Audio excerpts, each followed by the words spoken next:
But I want Miss Risa to get her flowers. So this series will be entitled The Lies He Told. Don't it sound like a Lifetime movie? Yeah. So buckle your seatbelt, because this is going to be a ride. All right.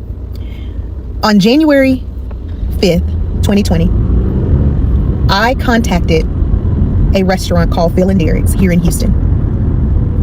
My best friend at the time, remember, I'm not saying anybody's government or real name or nickname or what have you. My best friend Naya was in town for her birthday. Her birthday is January 5th. And we wanted to do brunch. We wanted to do Sunday Fun Day. We had an agenda that day, but we did not have any reservations at all. So I took it upon myself that morning to contact Phil and Derek's. And when I called, a gentleman answered the phone. "Thanks for calling Phil and Derek's. This is Jared. How can I help you?" I said, "Hi, Jared. My name is Jillian. I'm trying to call to see if I can make a reservation today for a party of 5. Jared says, "Oh, that's impossible, Miss Jillian. We don't have any reservations, like same day reservations. I mean, it's really busy on a Sunday." I said, "Man, come on. It's my best friend's birthday. She's just in town until, the morning, or it was like Tuesday or something." And I said, "Please, you sure you can't squeeze us in anywhere?" He put me on a brief hold. He came back to the phone and he said, "I got you."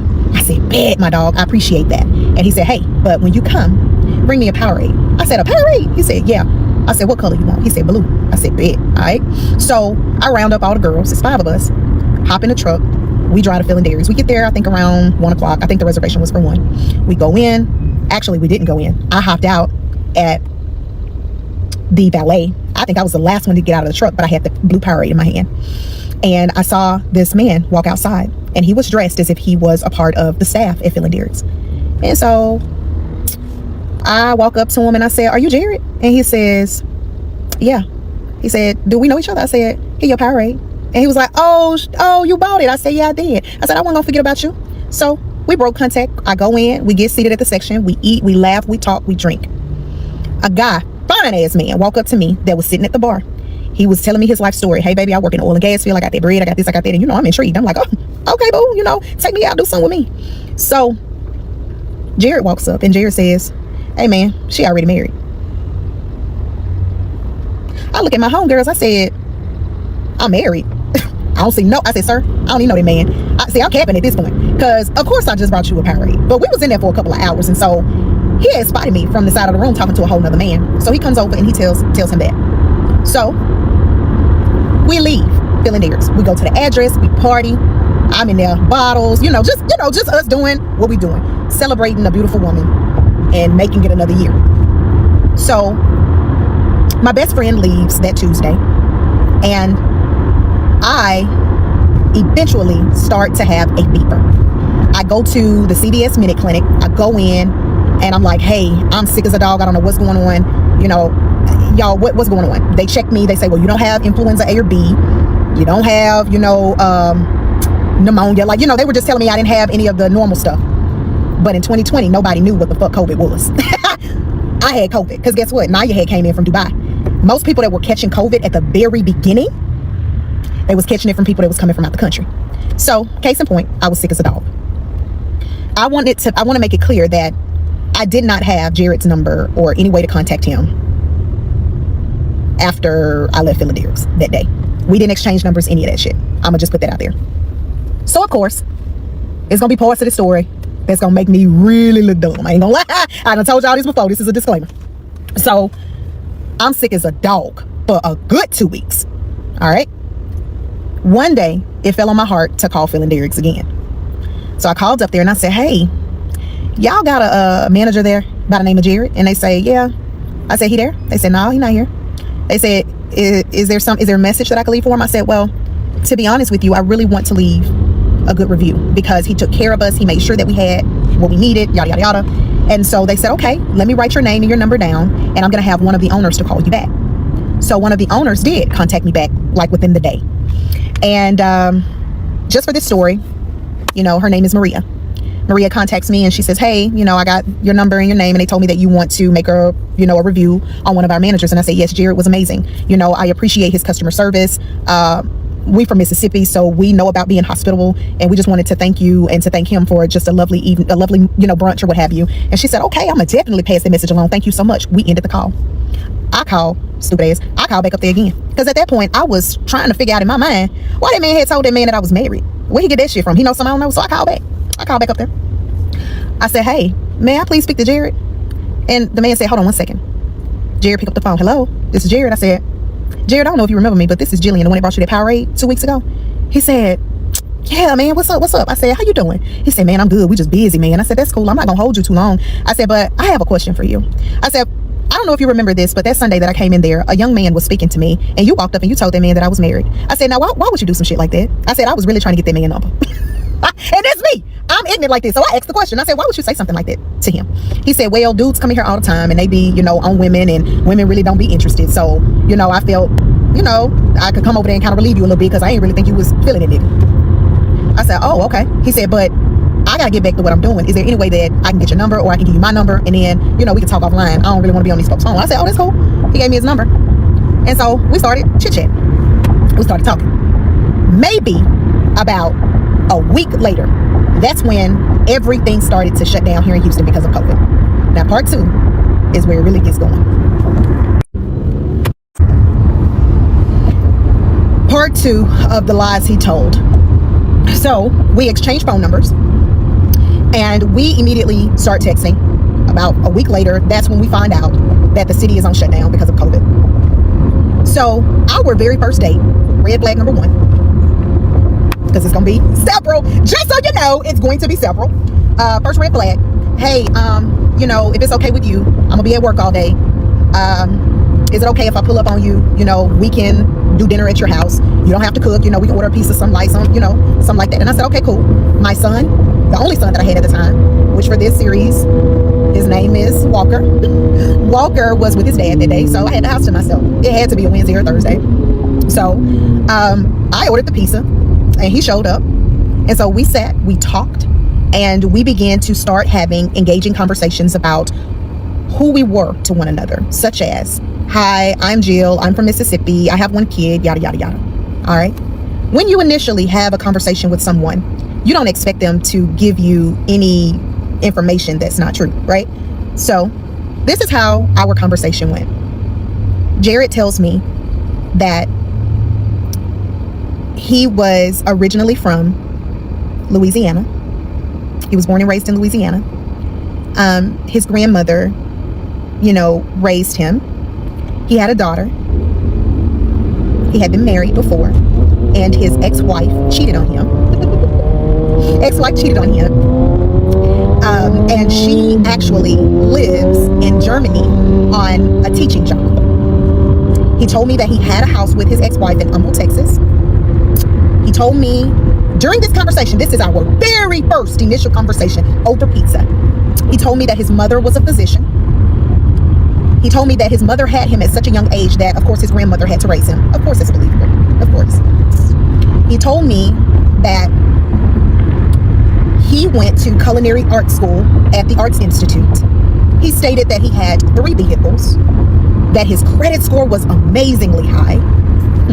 And he also told me that his lease was about to be up at his apartment and he was getting ready to move out. And one last thing that he told me is that he used to play football. Not arena football, but he used to play football in high school. Okay. Also, in addition to going to the Arts Institute for Culinary Arts, he also said that he graduated from U of H, which is University of Houston, with a degree in hotel management. I believe he said hotel management. By him being in the restaurant business, I definitely believe that. Okay. As the time goes on, as the parts come, as they start to move, I'll be exposing most of it. And if I remember other things, I'll make sure to let you know. So, like I said before, this was our initial conversation with one another. I told him, I said, wow, that is impressive. That's a lot. He also told me that he had, money in his savings and stuff. He's a great saver. He knows he's financially stable, things of that nature. Okay. I said, okay, cool. No problem. That's awesome. I said, so the 3 cars, where are the 3 cars at? I mean, I've only seen you in the Camaro. And he was like, yeah, I keep those other 2 at my mom's crib because, I live in an apartment complex. So, I don't want to have all my cars over there. Okay, bet. That's understandable. I got you. I said 3 cars. That's crazy. All right. So the night goes on. I'm not going to sit here and cap one night. If you follow me, you follow me. That was a one night. And that man never left my house. He went to work. He would come back the next day. He went to work. He would come back the next day. So during the time when I met him, he was driving a Camaro. One night, he picked me up from Prospect Park. I got an Uber there. He got off of work at Phil and Derek's, and then he came and scooped me up. I noticed on that night that he had a pink tag on his Camaro, and there was a name on the back, and the name said Cece. So that was weird to me because his name was Jared. So we go home, and I didn't bring it up or anything. So as time goes by, we basically shacking. But let me be clear. The first week that he started living with me, he was paying my bills. He paid my rent. He was buying groceries. He was doing for my son at the time. He was most definitely paying my household bills. And I was pocketing all my money. Most definitely was. So one day he comes home, and now he's in a Nissan Altima. And I said, what happened to the Camaro? He said, I'm letting it sit for a minute. I need to get some tires on it or what have you. I keep spinning out trying to come home. So, I'm gonna just let it sit. So now, I'm gonna drive the Nissan. I said, okay, cool. I remember you saying you had a couple cars. I said, so what a Camaro at? He said, oh, I got it sitting over in my mom's crib. I said, okay, cool. He said, so I really would like for you to meet my daughter. Now, he told me on one of our initial conversations that he goes and he sits at the grandmother's stop sign to get his daughter from school every day because her mother cannot do so.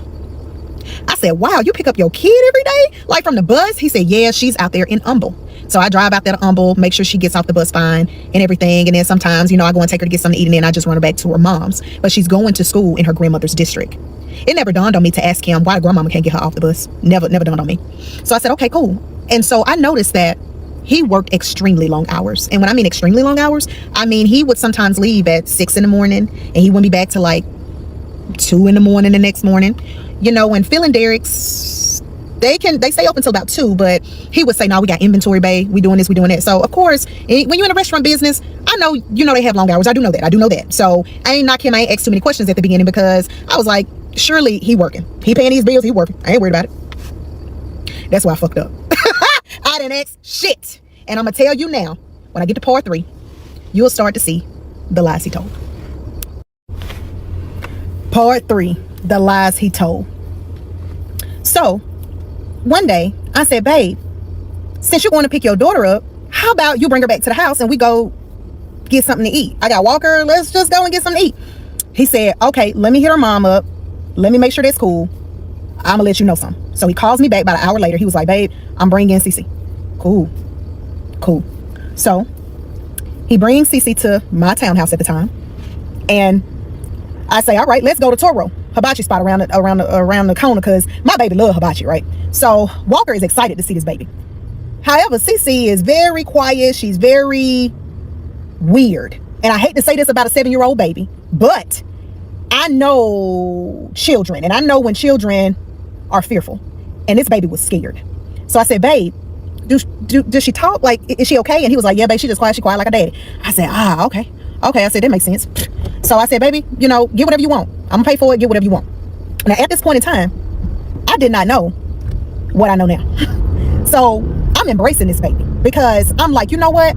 If I'm gonna be with this man and we, having talks, because at this point we was having talks about family. I said, I love kids. I'm accepting of her. Hell, in my mind, I'm trying to figure out what size this baby wear in clothes. That's just the woman I am. So we all eating. I noticed that she not eating. I said, what's wrong with her, and why did she get steamed rice and all of us got fried rice? He was like, she don't like fried rice. She don't like fried rice. She don't like a lot of stuff. I said, okay, so she picky. That's cool. We go and we take her to an apartment over by the mall. I never forget it. And we drop her off. The next morning, that nigga wake up in a rage. I'm in the bathroom. I didn't know what was going on. So I come out and I say, babe, what's wrong? You good? I'm thinking there's something going on at the job. He in a hurry. He putting on clothes. I said, babe, what's wrong? He said, man, her mama come texting me talking about, I lied to her talking about it was just gonna be me and her going out to eat last night, and Cece went home and told her mama that I was out to eat with you and your son, and now it's the whole thing, and now she won't even let me see my daughter no fucking more. Man, I'm so tired of this shit. He throwing shit, and I said, man, wait a minute, hold on. I said, now woman, I can holler at her for you. Like for you. I can talk to her because maybe she is disrespected. She ain't met me yet. Don't bring nobody around my motherfucking baby if I don't know you, And so he said, no, baby, that's bullshit. That bullshit. He going in. I said, okay. I said, I'm gonna let you handle it. I said, but you got rights to your baby, right? Like, you able to see your baby because you told me you was on child support. Yeah, man, I'm on child support. I said, okay. Matter of fact, every time I look like that, just know it's something behind it when I look like that. I said, okay, well, child support order, you get visitation rights. She can't deny you your baby, man. I said, and, I understand that you still trying to get this baby your last name or whatever because of how the situation went down. Let me explain to you how he told me the situation went down of him finding out that Cece was his baby. He used to work at Buffalo Wild Wings for 12 years. That man said that a woman started working at Buffalo Wild Wings and she and him had a thing. She ended up getting pregnant, but he didn't know that she got pregnant because she left Buffalo Wild Wings before she got pregnant. Obviously, they had a one night stand. And he said 4 years later, she walks into Buffalo Wild Wings with his daughter and said, meet your daughter. This is your daughter. He claimed that they went and got swabbed, got a DNA test, and it was his baby. He said he is still working to get the baby last name his last name. But right now, she got her mama last name. Okay, cool. Now, before I met this baby, I said, let me see a picture of it. He showed me a picture of it. I said, oh my God, she mixed. Damn. I said, okay, what she mixed with? He said, she mixed with Mexican. I said, okay. I said, show me a picture of her mama. He showed me a picture of the mother. But it's always a naiveness to their madness because when he showed me her page, it was her Facebook page. And I always remember names. I'm going to remember names, numbers, street numbers, all this shit. I'm going to remember all of that. So I remembered her name.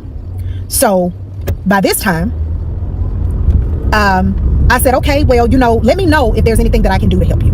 Let me know. Another thing about Jared is he never wanted me to meet his family. He would always say, my mama work all the time. She ain't never, ever, available. And if she is, she in third world partying with her little hood friends. He would say shit like that. Then he said his daddy wasn't in his life. So, because he was in and out of prison all the time. And his grandmama raised him. So, he didn't really know what his daddy was. I said, okay. Out of the blue one day, he got in contact with his daddy. And he said, babe, you want to meet my dad? Absolutely. Absolutely, I want to meet your father. We went to go meet his daddy. I took pictures with his daddy. Matter of fact, I had the same dress on when I met his dad. Sure did. By this time, mind you, this was maybe 3 or 4 weeks after I had met his daughter. I said, hey, we got something to tell you. He needed to see his daddy because he wanted to tell his daddy that he had a baby on the way. Whole time that we was there, I ain't never said shit about the daughter that I had met. Never said nothing because we was too excited about our new baby that we were about to have. He said, man, you gonna go put a ring on it and everything. And he's like, hell yeah, this my wife now, shit. Okay.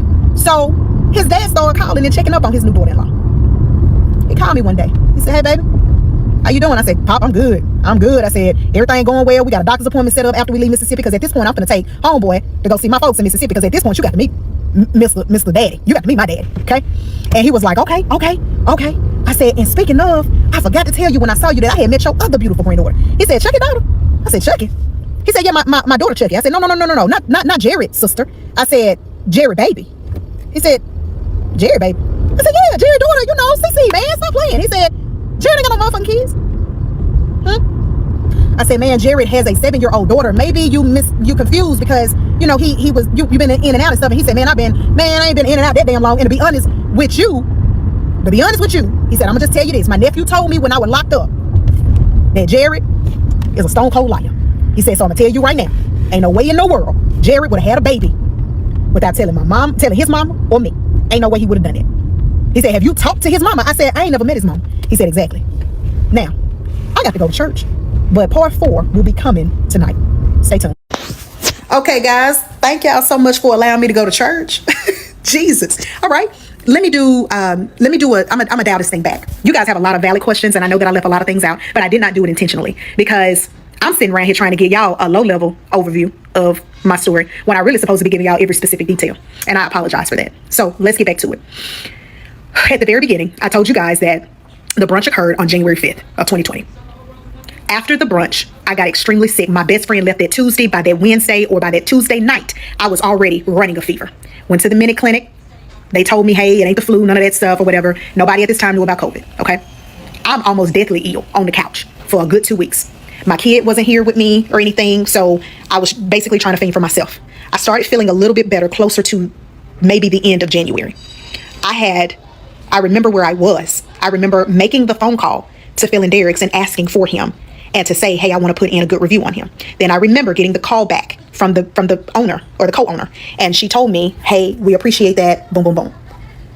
I called back shortly after. This was not in the same day, guys, but I called back shortly after. And I got his number. I'm not going to say that it was the same night, but it was shortly after. He said, hey, I'm working like crazy. Let me come to your house. We're going to order pizza. We're going to talk it out. And that's what happened. Every day after that night, he did not leave my townhome, meaning that he would go to work and he would come back. Okay. that one-nighter did produce a little beautiful 3-year-old. It did. Okay, I just want to make that clear. I'm really not too concerned about the dates right now or the months or whatever, because I'm trying to make sure that I give you guys this high level overview so there won't be any discrepancies in the story, because I am telling 100% truth on this shit. Can't even sit here and make this up. When I met the daughter in February. We went out for hibachi because someone commented and said, well, the shutdown didn't happen until March, sis. Cool, I appreciate that, because see, the shutdown for me happened when I didn't go back to work after I got sick. Okay, so the Houston shutdown probably happened in March, but at some point when people started getting sick early or mid-February or early or late March, or late February, Philadelphia was doing like small capacity. Like you couldn't go in there and do brunch on a Sunday like we normally do, and the DJ in there, that shit wasn't happening. So like I said again, I will probably be off about the dates. I apologize about that. We took the daughter to eat, and then shortly after I met his daughter, I met his dad. Okay, I met the dad in February. All right, when I met the dad, I knew when I met him that I was pregnant. When I met the daughter, I did not know that I was pregnant. Okay, so with that being said, I want to start part 4, but I also want to clarify something else that I did not tell you guys. I met his dad in the latter part of February, but on February 28th, he proposed to me on the side of the bed. There was no, exotic engagement or whatever, like, hey, will you marry me? You're about to have my child. I want this for life with you. This is for lifers. All that shit. Yes. Okay. I said yes. I remember going to the nail shop that day. Facebook blowing up. Instagram blowing up. Yeah, she getting married. Yada, yada, yada. I remember all of that. Okay. So now we're going to enter into how the rest of the conversation went with dad. But we're also going to tap into another thing, because now I am going to talk to you about the ex-wife and the story about that. Okay, guys.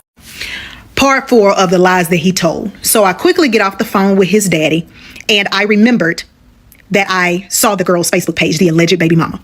So I go to her Facebook page and I start stalking. I did find a picture of Cece on her page, and there was a comment that was on that girl's picture, and it was from an older African-American woman.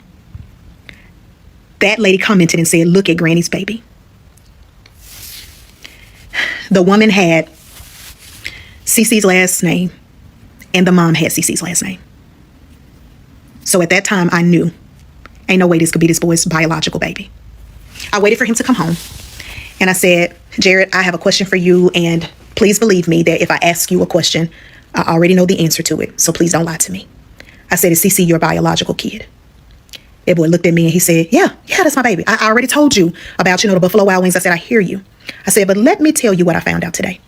Today, I contacted your father and we had a conversation. And that conversation went a little bit about him asking how I was doing. And also I told him that I had met Cece and he had no idea who Cece was. He told me that you don't have any children, Jared. So are you going to be honest, or I need you to tell me what's going on. That man looked at me and he said, that ain't my baby.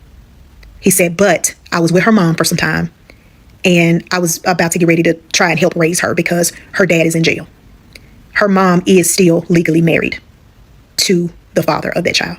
And I got so close to her and her baby that I told her that I would take responsibility as a man to help her raise her baby. And I looked at that man and I said, so you mean to tell me that you went and picked up another man's baby and claimed that child as your own and brought it to this situation? And why would you do that? Why would you do that? I mean, because, I said, but you also told me that she was on child support. So that was a lie too? Like, you're not on child support? I give her, I pay half of her rent. I said, you pay half of her rent? You pay half of this woman's rent, Jared. Yeah, I'm doing the best that I can to try to help her. Y'all, all of that was a lie. That man was not paying nobody's half rent. He was not doing that. So that was the very first lie that I found out quickly. But as this series progresses, you will find out how many lies this man has told me. And they don't stop there. Part 5 coming up. Part 5 of the lies he told. So time progresses. We ended up going to Mississippi. He definitely meets my family. We go to Piccadilly. He tells my parents at Piccadilly, like, oh yeah, I used to be a very big dude. And I'm not going to lie, that man was heavy. Over 350 pounds easy. Now he's about 186 in current time. 186 pounds. So he was telling them about how he got weight loss surgery done, how he's been able to maintain it, because believe it or not, the boy could not eat a full Lunchable. So I knew he had some type of gastric sleeve or something like that. He told them the same things that he told me on the very first night. How he was raised in Louisiana, how, his grandmother, helped raise him, and that was his mom until he found out that, later on down the line that his real mama was his alleged sister, which she was there his entire life, from my understanding. And he just went down the line and he was telling them everything that he had told me. On the way back from Mississippi, we came the Beltway, so we passed through the Atascocita-Humble area. He said, babe, you want me to take you over there to where me and my ex-wife used to live? I said, you talking about like your old house? He was like, yeah, because I know at some point we probably gonna be looking for houses, so I kind of want to show you the house that we stayed in because I want a much bigger house this time. I said, okay, that's cool. We drive into a subdivision and we landed on a random street. Now, after the whole baby situation with Cece, I left a part out about Cece, but I'll get back to that. We go down a random street and he points out to a house and he said, babe, that's the house that we used to have. Now, I want to tell you guys the story about the ex-wife and the situation with him. He told me, remember in one of those parts, I told you that he said that the wife cheated on him when they were married. So the storyline about the ex-wife is that he was working out of town because he was training for different Buffalo Wild Wing restaurants that were up and coming in different local cities like Austin, San Antonio, Dallas. He's doing that. He claims that the man next door was sleeping around with his ex-wife and he came home one day, unexpected. His wife was home from work. She was not expecting him to be home. He told me that that man next door was sitting on his couch, on Jared's couch, holding his remote, watching his TV, butt ass naked. This man told me that they got into a tussle. The next door neighbor tried running out of the front door and he ends up shooting him in the leg. I asked Jared, did he go to jail for that? And he told the officers that it was self-defense and they let him off. He did not do any jail time because of that, because the man was technically in his home. I believed that story. I did, guys. I believed it. And I know it makes me look like a fucking fool, but I did. I believed it. I really believed that that woman cheated on him and he shot that next door neighbor in the leg. I really did. We pull off that street and we head home. Before we could make it home, I was on my phone on Harris County Appraisal District. I was smart enough this time. I'm dumb about a lot of shit that's gonna occur on this series. But I was smart enough to get the house number, the name of the street, subdivision, all of that. I punched it into HCAD, property search. The same owners have been owning that house since 2011, since that lot was sold, since the bricks was put on that motherfucker. It was already there. Nobody, no other couple had that house. I did a little bit more deeper research. I took the owner's name and I plugged it in Facebook. I got to the point where I searched so hard and so long that not only did I find the owners of that house on Facebook, I found the picture of when they posted on Facebook that the lot was sold and they were standing there where there was foundation still on that motherfucking lot. The house ain't even been built. They were a newlywed Caucasian couple. And that was not a picture of Jared and his ex-wife. We made it home. I got out that car.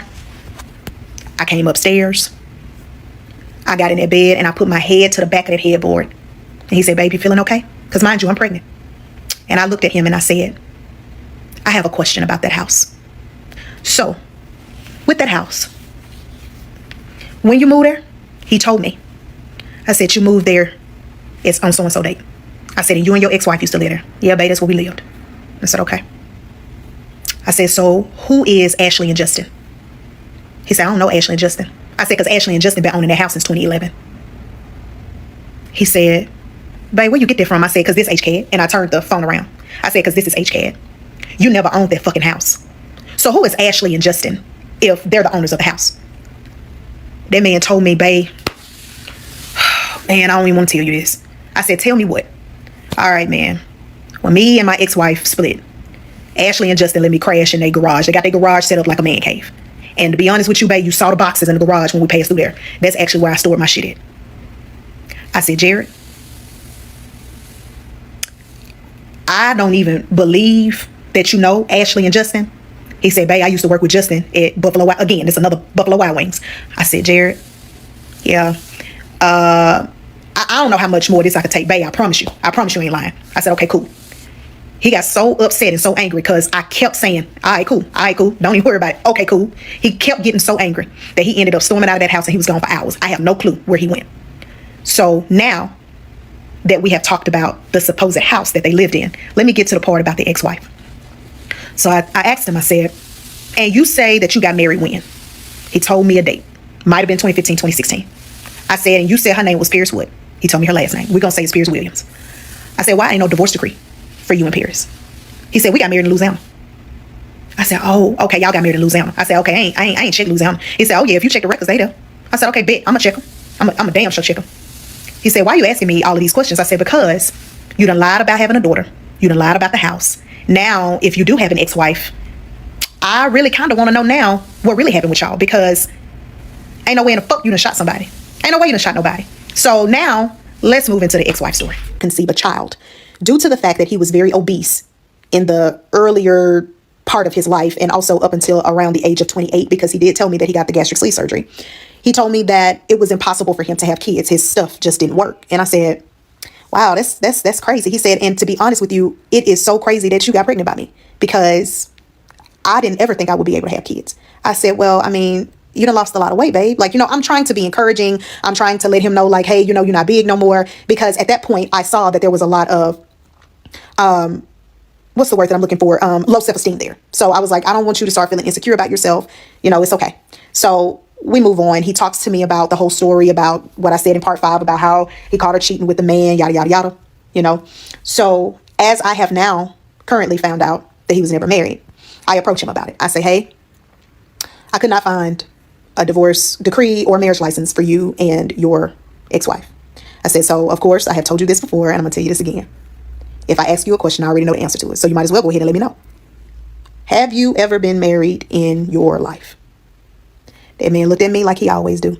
And he sat with that shit. And he said, yeah, we got married. Yeah, babe, I told you I was married. I said, okay, cool. All right, cool. So once again, I had to tell him, I talked to your daddy. Your daddy said you ain't never been married to Pierce. He had to flip that shit so quick. He said, I don't really want you talking to my daddy. I said, and why is that? He said, because my daddy lie a lot. Go figure. I said, okay. He said, of course my daddy ain't gonna tell you about Pierce, because I caught him trying to fuck Pierce at a house party. I said, do what? He said, yeah, the nigga trying to fuck his own daughter-in-law. I said, come on, bro. He said, man, my dad get high, he get drunk, he get fucked up, and to be honest with you, he will try to fuck you too. I'm gonna just be honest. And I said, no, I don't get that from Pop. I don't get that from Pop. Now, I do understand that people have a past. There may have been times where his daddy may have gotten a little too loose in certain situations, but I did not believe that his daddy tried to hit on the ex-girlfriend. And at this time, he was saying his ex-wife. I did not believe that. So I ended up finding Pierce on Facebook. I did not approach her. I did not communicate with her at all. But I did go to her Facebook page, and I did notice that she was currently still living in Houston, Texas. She did have on her profile that she was single. There were no pictures of her and Jared. She was currently in Houston. Like, there were pictures of her at different places in Houston. Different places. She was not in Germany. She was not in Germany. Not at all. And she does not even look like the type that would even be a teacher. I really don't know what her profession is, but she did not look like that type. So he said, and speaking of Paris, she was at my job 2 weeks ago. I said, at your job doing what? He said, she was up there with her homegirls. I said, but I thought you told me that she lived in Germany. He said, man, she told me that she was back for a couple of weeks. He's still lying. Still fucking lying. I said, he here for a couple weeks. If she here for a couple weeks, I said, that doesn't even make sense, Jared. That don't make sense. That don't make sense. That don't make sense.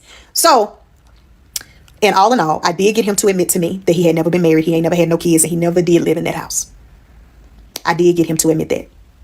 And I also told him, I said, Jared, I do know that you were born in said hospital at said time and said date. I said, so right now, this is the time where we really stop the lies, because for whatever reason, you have a problem. And I'm not the type of woman that you have to lie to, because I would have liked you regardless without the lies. Now, granted, people, I do know that there were several red flags before we got here. I already know this. In the back of my head, I knew that I didn't want to be a woman with two baby dads. I ain't want that for my life. So I tried working with him through it. On the next part, I will tell you about how we tried to do counseling, premarital counseling, and how they went. Part 7, the lies he told. So now we're moving into that place where we really need to do premarital counseling. And honestly, we need to do personal counseling. He needs his own therapist. I need my own therapist. And I told him, I said, I am willing to walk and to work with you through anything, but you cannot continue to keep lying to me. You cannot keep doing this. I told him that I was unaware if he had been lying his entire life, but I know that I am going to continue praying for you. I still wanted to be married. I still desired to be married so badly. And I stuck with that man through premarital counseling, through all of that. So we started going through counseling. And I'm not going to lie, the lady handled the both of us with a lot of grace. She triggered a lot of demons within that relationship. She really did. Up to the point where he told me, he said, hey, I think she's biased. I really want a male to do our counseling. Let's not go to her anymore. And I agreed. I told him, I said, if you feel that way, I do want the both of us to be comfortable. So if you do feel that she is biased, or, if you don't think she's the best fit, we can most definitely move forward with another counselor. So we tried allowing my cousin and his wife to counsel us. And then that's when I broke the ice and I told them, y'all, this man is literally an habitual liar. Like, he is a liar. And I don't know if I am taking the right step here. They told me that I should basically investigate on why he's lying like this. And what, like, in other words, ask him, why does he feel like he needs to lie to you? And then build from there. And they worked with us. Now, his reason to all of us for why he was lying was because he knew that in order to keep a woman of my caliber, he knew that he was going to have himself together. He knew that. And what dawned on me so crazy was that I had dated men that didn't have a dime to their name, and they still was honest and they still was trustworthy.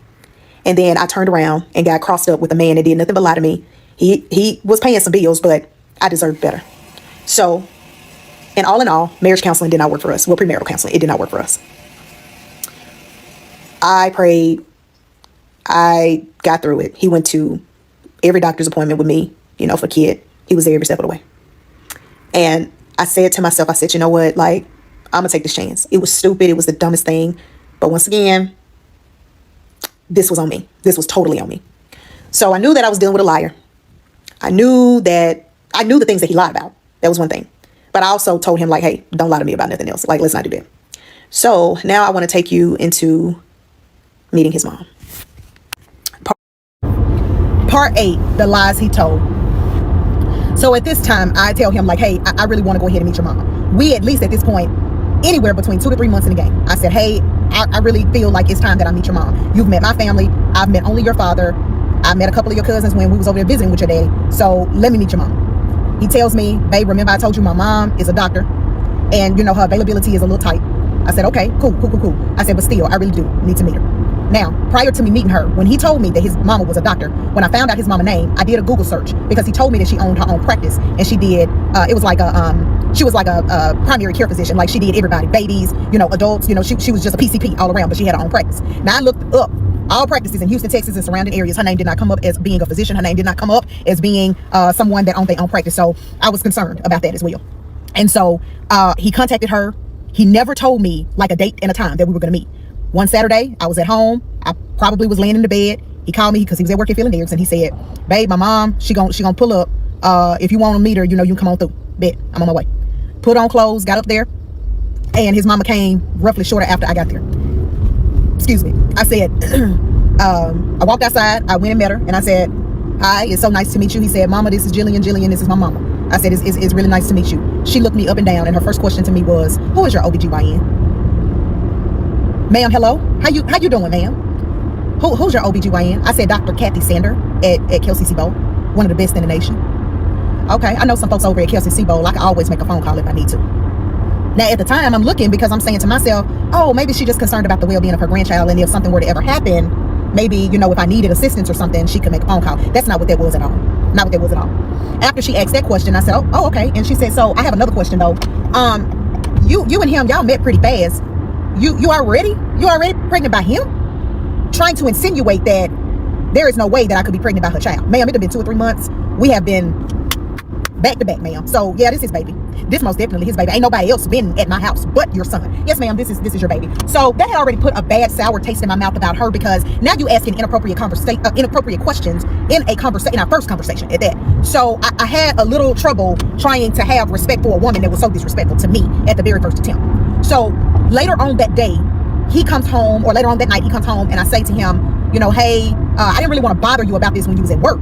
However, it really bothered me about what your mom said when I met her. And he said, well, what did she say? Because I really wasn't kind of paying attention. And granted, he was not. He was at work, so he kind of left us alone a couple of times. And I mean, after she said what she said, I kind of like walked off, and I was like, all right, I'm about to go ahead and go back to the house, because that's weird. I remember calling my mama and telling my mama, hey, I met Jerry mama. Boom, this is what she said. My mama was like, what type of bullshit is that? My mama, y'all ignorant, and I'm gonna get to her too. So I told him, I said, I didn't really appreciate that. He asked me what she said. I ran it to him and he said, babe, I had already told you, I really didn't want you to meet her.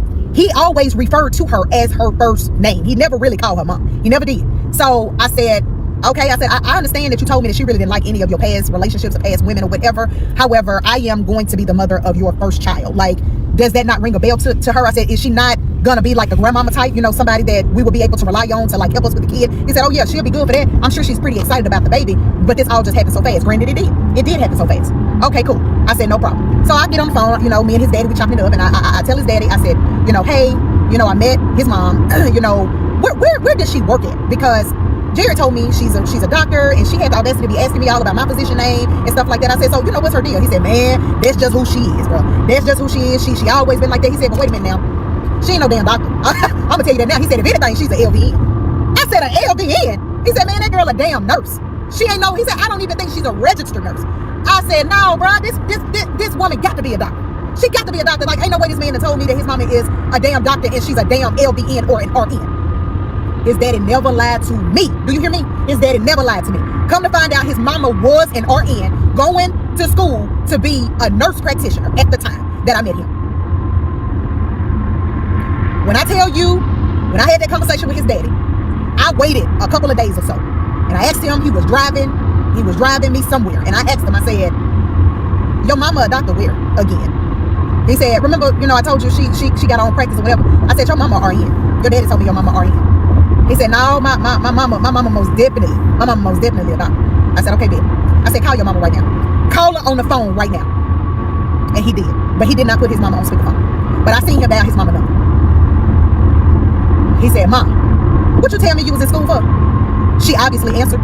I have no idea what she said to him. And she asked him, why you asked me that? He said, I just couldn't remember what you told me you was going to school for. He hung up. I said, so is she a doctor or not? He said, she's in school to get her master's in nursing. I said, so she's not an MD. Your mama ain't no doctor. I said, so that's not making any sense to me. Once again now, that's another lie that he told that he could have killed. Why in the world would you tell somebody that your mama is a full ass MD when she ain't nothing but a damn RN? Why would you say that? Part 9, I'm going back to the timeline of our relationship, but I had to get that out about me meeting his mom. Part 9, the lies he told. I stated at the very end of part 8 that I was going to get back to the timeline of our relationship so that I could really get down to the nitty-gritty of why I am doing this testimony. I do want to clarify a couple of things before I start part 9, however, because I do see all of your comments, the negative ones and the positive ones. To address a couple of the negative ones, I understand that you may be confused.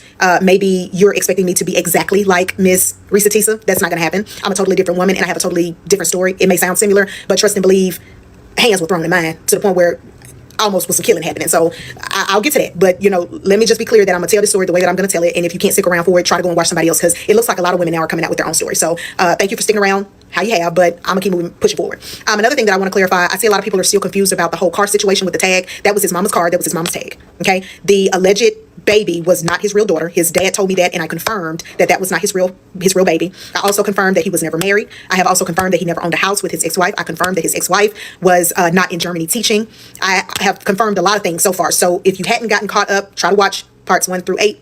And now we're going back to part 9. All right. So moving along with the timeline. It's all screwed up, guys. It's extremely screwed up. I don't have dates. I'm gonna just be honest. Just keep in mind, my initial meeting with him was January 5th. By the end of January or the beginning of February, we met at my house to have pizza, to have a discussion. We did have a one-night stand that night. He never left. He gradually started moving things in over a course of time. February 28th, we got engaged. In March, sometime in March, I met his mom. Let's not forget, I had already met the dad in February. And so around April, May-ish, we are trying to do premarital counseling. So that's the timeline of the events right there. Also in March, we did go to Mississippi to meet my family. So that's the timeline right there. Short, sweet, simple. Don't add none to it. Don't take none away from it. It's cool. We got married June 29th, 2020. Before we got married, there are a couple of things that I want to note before the marriage started. Both of us have always had 2 cellular devices. One personal, one for work. I assumed that his second phone was always from work. He told me that the co-owners of Phil and Derek's bought that phone for him, and that's his work phone. That's where he get his work emails. That's where customers can call to make reservations in with him, leave bad reviews, whatever the case may be. I literally believed all of that. Come to find out, that was a lie. That was another phone that man had that he was paying the bill on, because I could never understand why that phone kept getting cut off. He could not handle 2 phone bills, because mind you, he's still paying all of my household bills. He paying everything. However, I am the type to go through the phones. I am. So I'm gonna get to that a little bit later. So before marrying him, I sat in the tub one night, and this will be extremely hard for me to get out. So just bear with me. The night before I married that man, I had already been praying. I had already been asking God, please fix him. And I know that's the wrong prayer. I do. I ain't no weak Christian. Now I'm pretty put together, but at that time in my life, I was vulnerable. I desired to be married. I really did. I said, God, I have been praying for this man. I have been praying for this relationship. I have been praying over this baby that isn't here yet. I do really, really care for him. And I really think and really know that he cares for me and my son. And I was talking about my oldest at the time. I said, so I need a sign. I need you to let me know if this is my husband or not. Immediately in my spirit, I felt no. I heard an audible voice tell me, this is not your husband. No. My mom was in town. My mom and my sister, they were at the house with me. And I never told them this. But God told me no. He told me no. And that next day, I still went along with it. And the sign that God gave me after telling me no was him coming home. And we had a disagreement about something. And he looked at me and he said, you ain't got to marry me if you don't want to. There should have been my chance there to say, you know what? Matter of fact, I'm probably not. We can go ahead and call all this shit off. I was the one that paid for the ceremony at the judge's office. Because we didn't get married at a courthouse. We got married at a law firm. Y'all know that attorneys are judges. So, or judges are attorneys. I'm sorry. So we got married at his law firm office. We could only have a maximum of 12. His dad and his stepmom were the only two that showed up. His mother was not in attendance. But God had already showed me in so many ways from the lies and from the behavior that was coming that he was not meant to be my husband. I moved extremely fast with this man. I fell for the okie doke. I was stupid. I was confused as well. I was extremely vulnerable. And my heart felt that we could make it work. My heart felt that. Don't ever listen to your heart. Don't ever listen to your heart. Listen to God. Listen to God, because God will never, ever fail you. And now I would like to move on to part 10 to take you through, after the ceremony, everything that occurred until the end of my divorce. Part 10, the lies he told. So right after the ceremony, we go to this restaurant in the Woodlands. It was a seafood restaurant. We got married on a Sunday, and my mom and my sister, they had to fly back out. So it was just me, him, my father-in-law, and my mother-in-law, like the stepmother-in-law, I guess that's how you would phrase it. And so we're there. I'm excited. I'm happy. I'm in La La Land. I'm like, you know what? I'm finally married. I'm Mrs. Such and such. And I said, this feels amazing. We went home that night, do what lovers do. And, we moving on with life. I'm currently working from home. I'm pregnant. My boss at the time was like, hey, I don't want you to come in. I don't need you to be exposed. I want you and the baby to, be okay. So as time moves on, he was still actively working. He would come home, things were on the up and up. Then all of a sudden one day I got a messenger message from a young lady. For purposes of this story, her name is Erica. And Erica reached out and said, would you divorce your husband if he was cheating on you? And she just kept typing, kept hitting, and it went to my message request. So I didn't initially see it at first. And so she was like, I really need you to contact me. I need you to hit me up. Is there any way that I can get your number? She just going. And I'm like, man, who is this woman? Who is this? So by the time I get to her Facebook page or whatever, I get her full name and I ask Jared, I say, Jared, do you know this woman? He tells me, yeah, that's a stalker bitch. I said, a stalker bitch? He said, yeah, man, I was fucking with that girl for a little minute, man, and she just downright crazy. She done hit up every woman that I've been with since her. Don't pay her no mind, yada, yada, yada. I said, okay.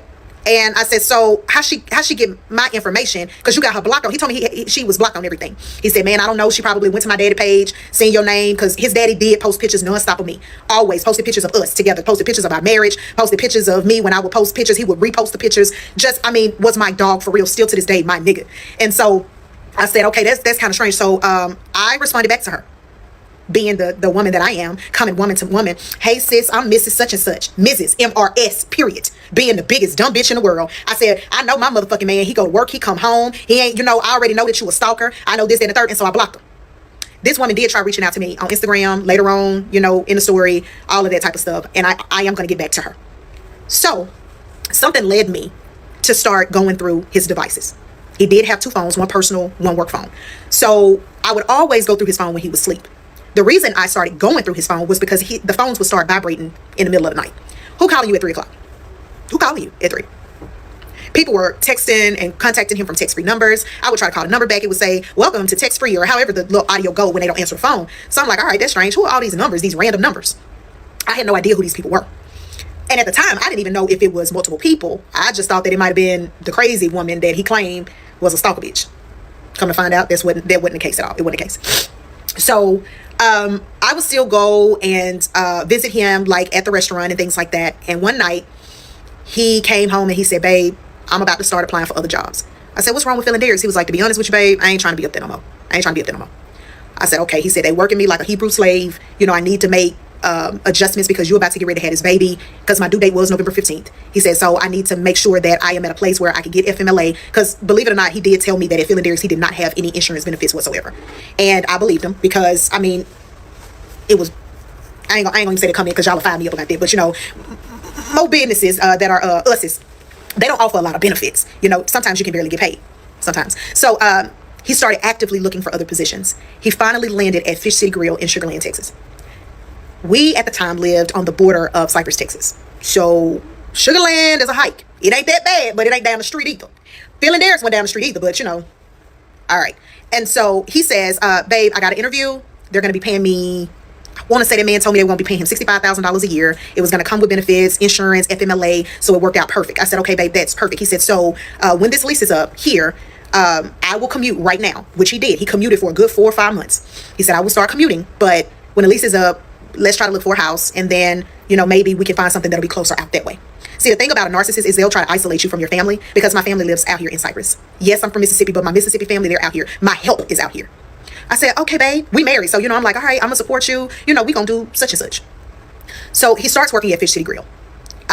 When he starts working at Fish City Grill, one beautiful day in October, I am headed out for not only a nail appointment, but I am headed out for to vote. It was voting time. I don't even know who I was gonna vote for, but I was gonna vote. I get to the third stair in the townhome. I slip and fall and I roll over. And when I pick my leg up, my foot was hanging like Dak Prescott was. I had broke my ankle in 3 places. There was no one at home with me. He was in Sugar Land and Fish City Grill. The God thing about this is that I had my key in my hand that had the fob to the garage, so that anybody that needed to come through, they could come through the garage, whether there was a paramedics, anybody in my family. So I immediately called my cousin, Coco. And Coco said, hey, what's up? I am in pain. I'm crying. And I tell her, I just fell down the stairs. I'm about to give birth by November 15th. It had to be like October, maybe 20th. Don't quote me on the date. And I said, I just fell. I fell down the stairs. She like, oh shit, I'm on my way. She called 911. They both make it around the same time. They get me up on the stretcher. She's on the phone with Jared. She's like, hey, she just fell down the stairs. He's panicking. He's like, okay, I'm on my way. I'm coming to get there. I'm gonna be there. I get to the emergency room. It takes him quite a while to get there because he's coming from Sugar Land. And I'll finish the story in part 11. Part 11, the lies he told. So he makes it to the hospital. He has relieved Coco. She's headed out. I believe she had to go to work that day, but we truly appreciated her coming through. Shout out to you, Coco. He gets on the phone. He calls my parents. He calls my job. He lets everybody know what has happened. And he's there. He's present. At that time, he was the husband that I needed him to be.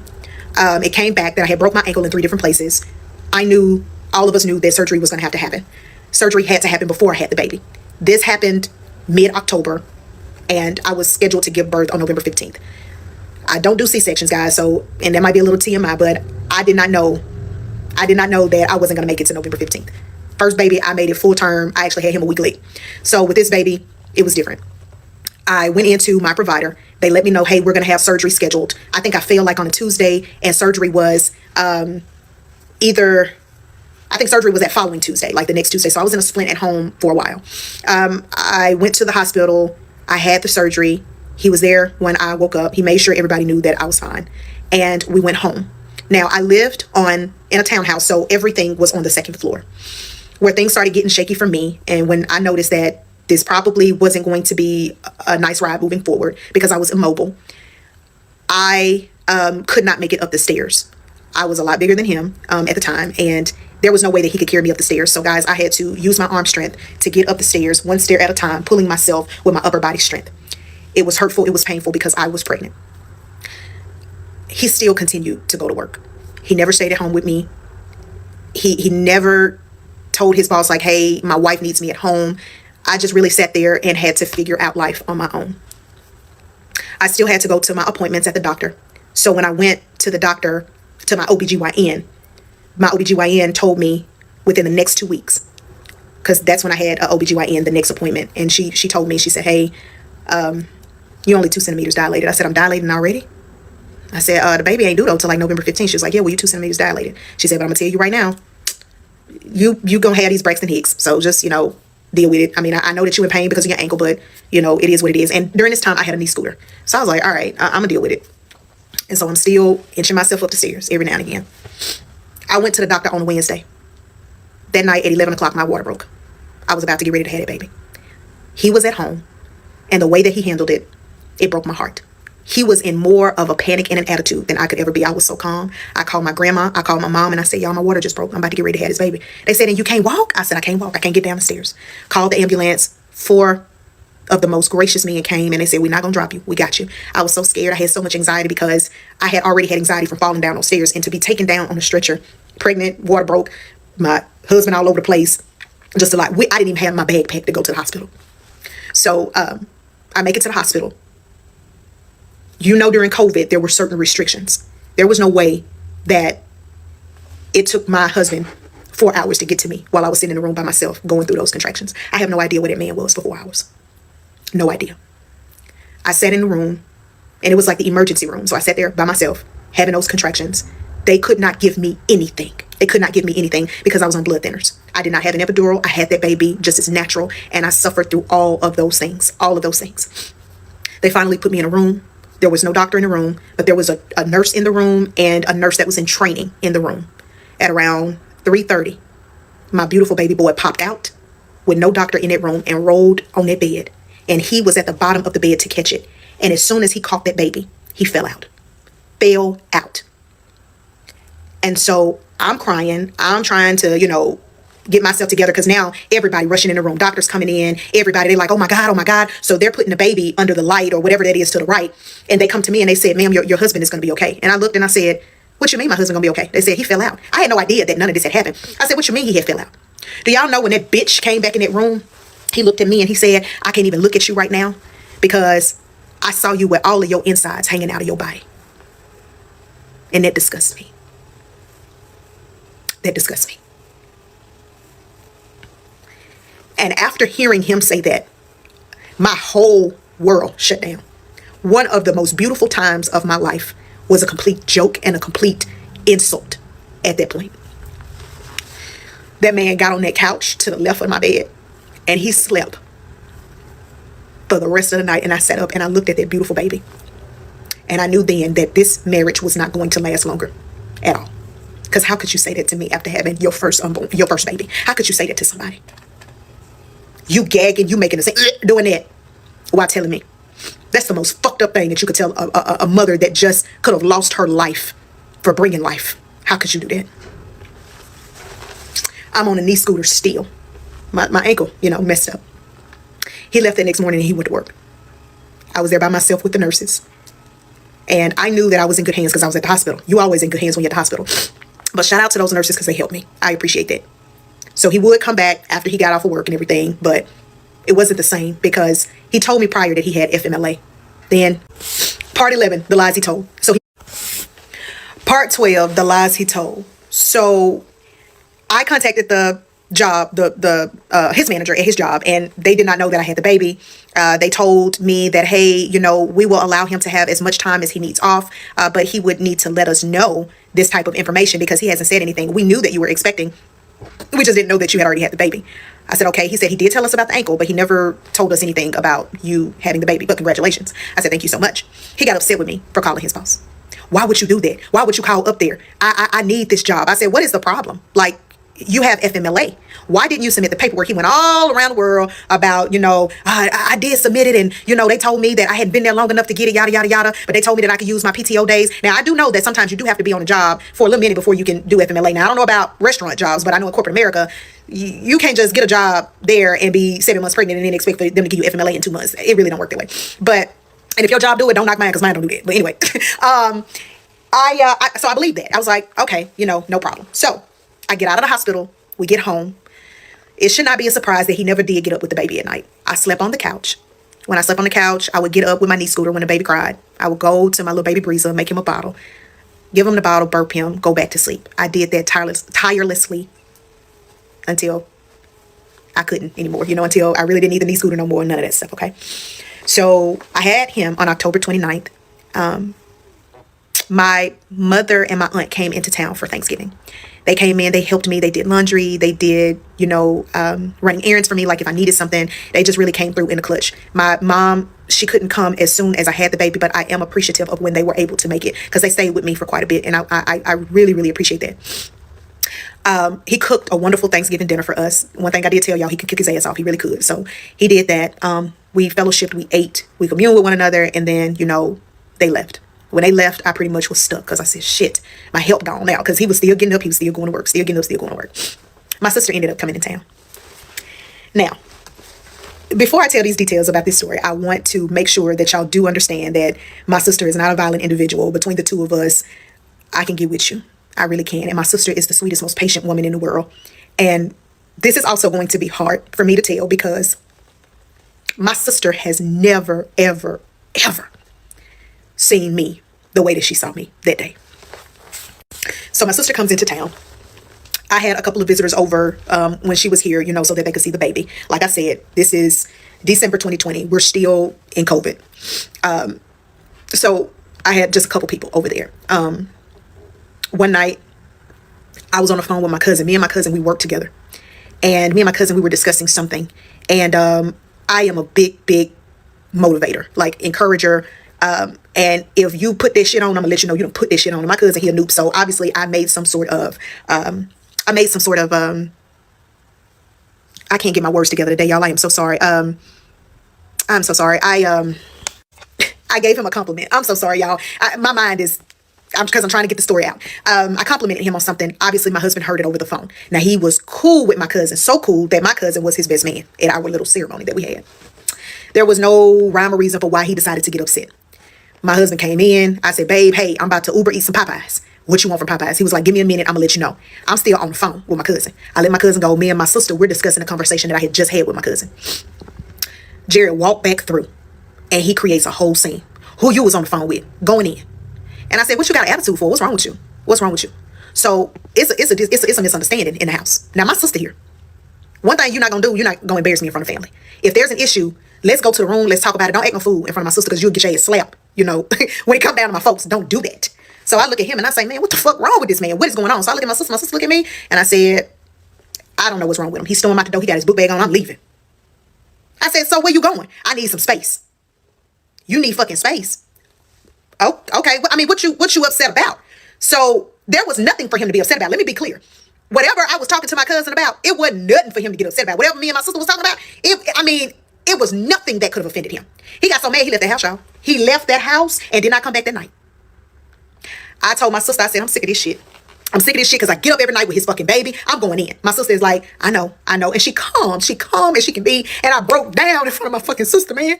I broke down in front of my sister, man. And I went in and I told her, I said, I don't deserve this shit. I done did a lot for this nigga, man. I done did a lot, And so my sister had never seen me get like that. She had never seen me get like that. And my sister held me, man. She held me up that night. And I love her for that. I love her for that shit, man. I do. So I called him that night and I said, man, where you at? Where you at? Oh, I got a room. You got a room? I said, what you going to get a room for? I told you I need some fucking space. I need some space. So my mind is everywhere, because we just went from, babe, what you want from Popeyes, to you walking in acting a fool about something so small. And y'all, to be honest, I don't even remember what it was, but it wasn't nothing for him to get upset about. And he stormed out that door, and he did not come back that night.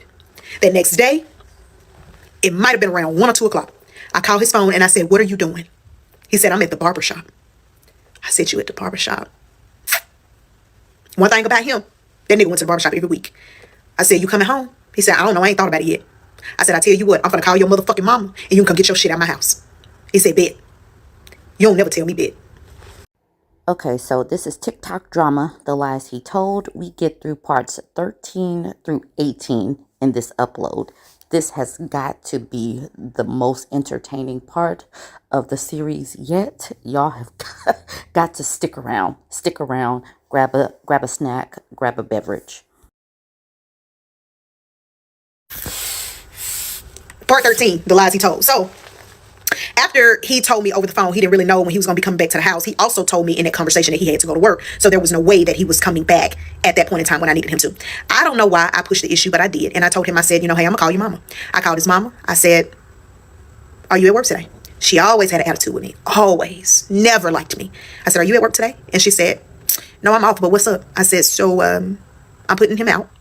I need you to probably come and get some of his things, because I'm at a point right now where if you don't come get it, I'm going to start putting it in trash bags, because I did put them in trash bags, and I said I'm going to start throwing them down the stairs, and when it makes it outside, it's going to be up to all these neighbors to have a free pick of all these J's that I bought him, all the clothes that I bought him, watches that I've got him, just the things that I know for a fact that people would probably want for free. So if you don't want that to happen to your baby boy, you might want to come and pick it up. And I said it just like that. She said, babe, give me about an hour, I'll be over that way.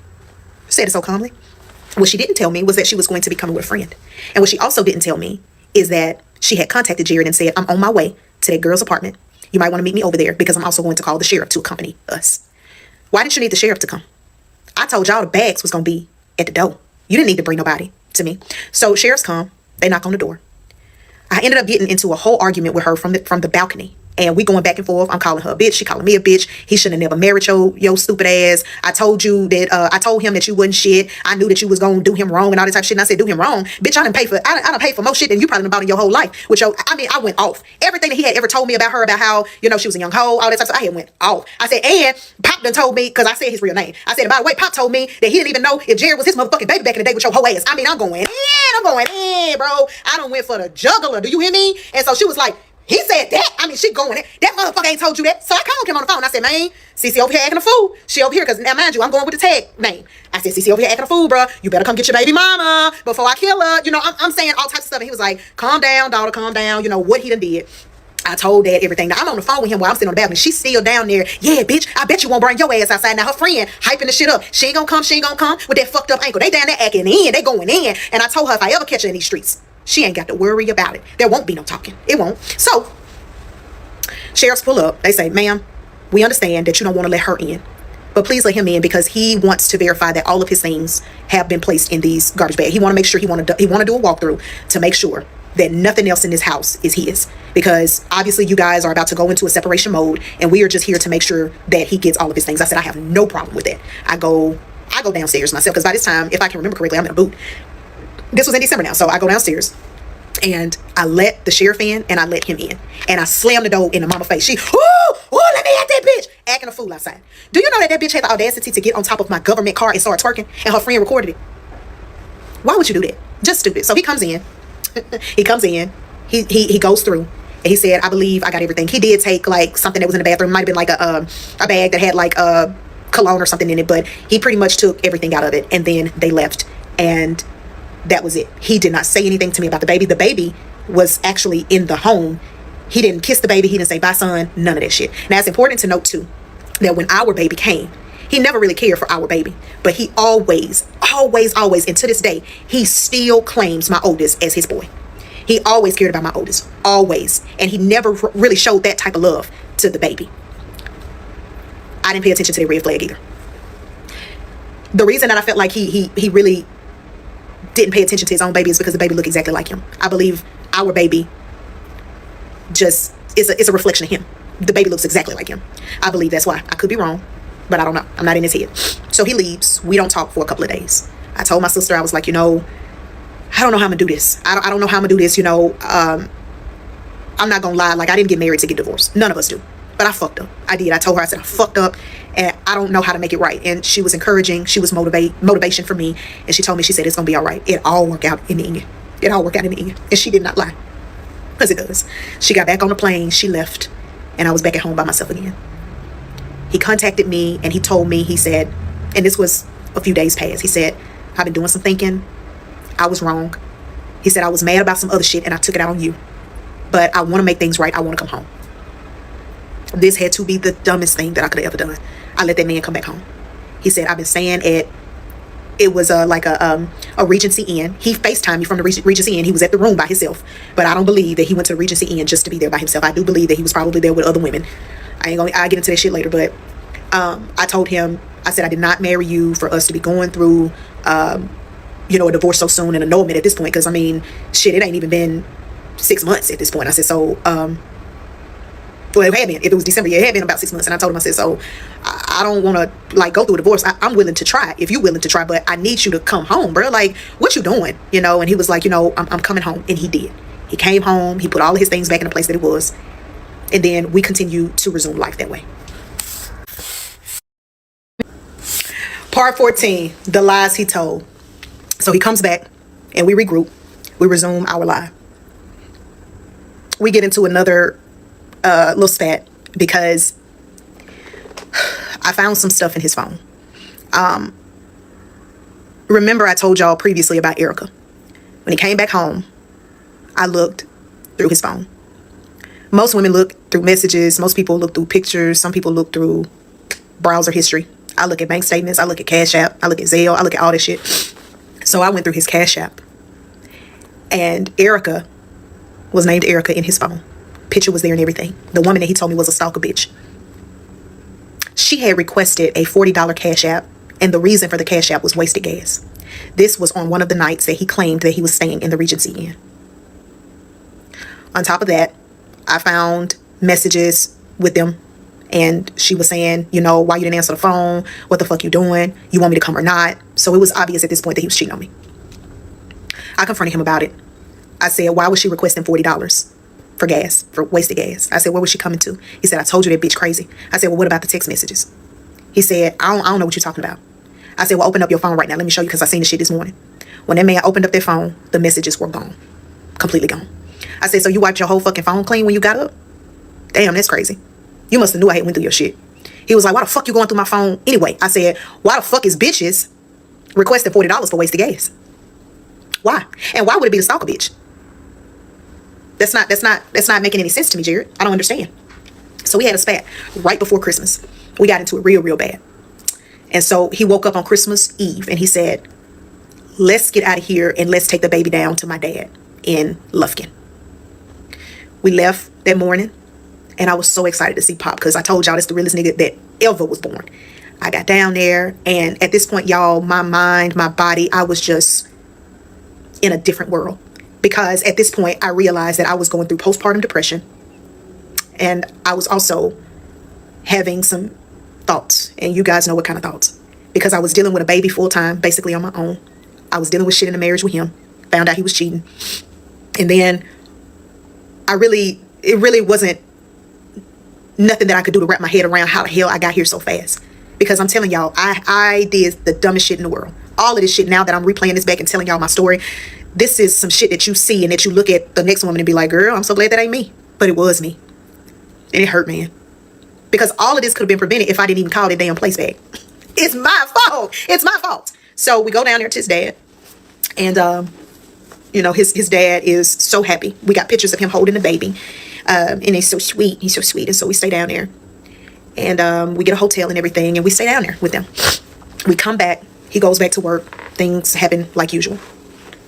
On December 30th, this definitely ain't gonna look too good for me. On December 30th, I went to Don McGill Toyota in Katy. He had been driving my 2018 RAV4 so much back and forth to Sugarland. I noticed that when he would put a vehicle, whether it was mine or his, in reverse, before it would stop rolling back, he would hike it and drive. So therefore, you know, it would, you know, it's like a bounce thing. I know that that's bad for your car. I don't know nothing about cars, but I know that's pretty bad for your car. So it felt like my truck started missing all of a sudden. So I told him, I said, hey, I'm gonna go. Me and the baby, we're gonna go down to Don McGill, and I'm gonna see if I can get another truck. He said, okay, all right, let me know, babe. He was at work, or allegedly at work. I go down to Don McGill. I'm down there 4 hours tops. I come out with a brand new 2021 Toyota RAV4. Beautiful. I get home, park it in the garage. I said, babe, I got a new truck. You know, life was, at that point, in my opinion, my life was going okay. It wasn't the greatest, but it was okay. I had my husband, half of a husband. I had a new truck. I had a new baby. You know, my oldest was on point. Like, you know, everything was everything. He's still paying bills, y'all. Still paying the bills. So he comes home and he was like, babe, I'm so glad you got a new vehicle. He said, because to be honest with you, my shit is on his last leg. Now, he had a 2018, maybe, Nissan Altima. It might not even been 18. It might have been like a 16 or 17. It was older. I remember it smelled like weed because he smoked. You know, it was pretty raggedy, because he got it from Shabana Motors. And so I said, how about you go to work tomorrow, and I'm gonna go back down to Dunn McGill. He said, okay. So I go back down to Dunn McGill, and I said, hey, my husband need a vehicle. They said, okay, what kind of vehicle does he have? I said, he has a 20 whatever Toyota Nissan Altima. I said, he said, well, you know, can he bring it in? So he brings it in. He worked at morning shift, so he brought it in.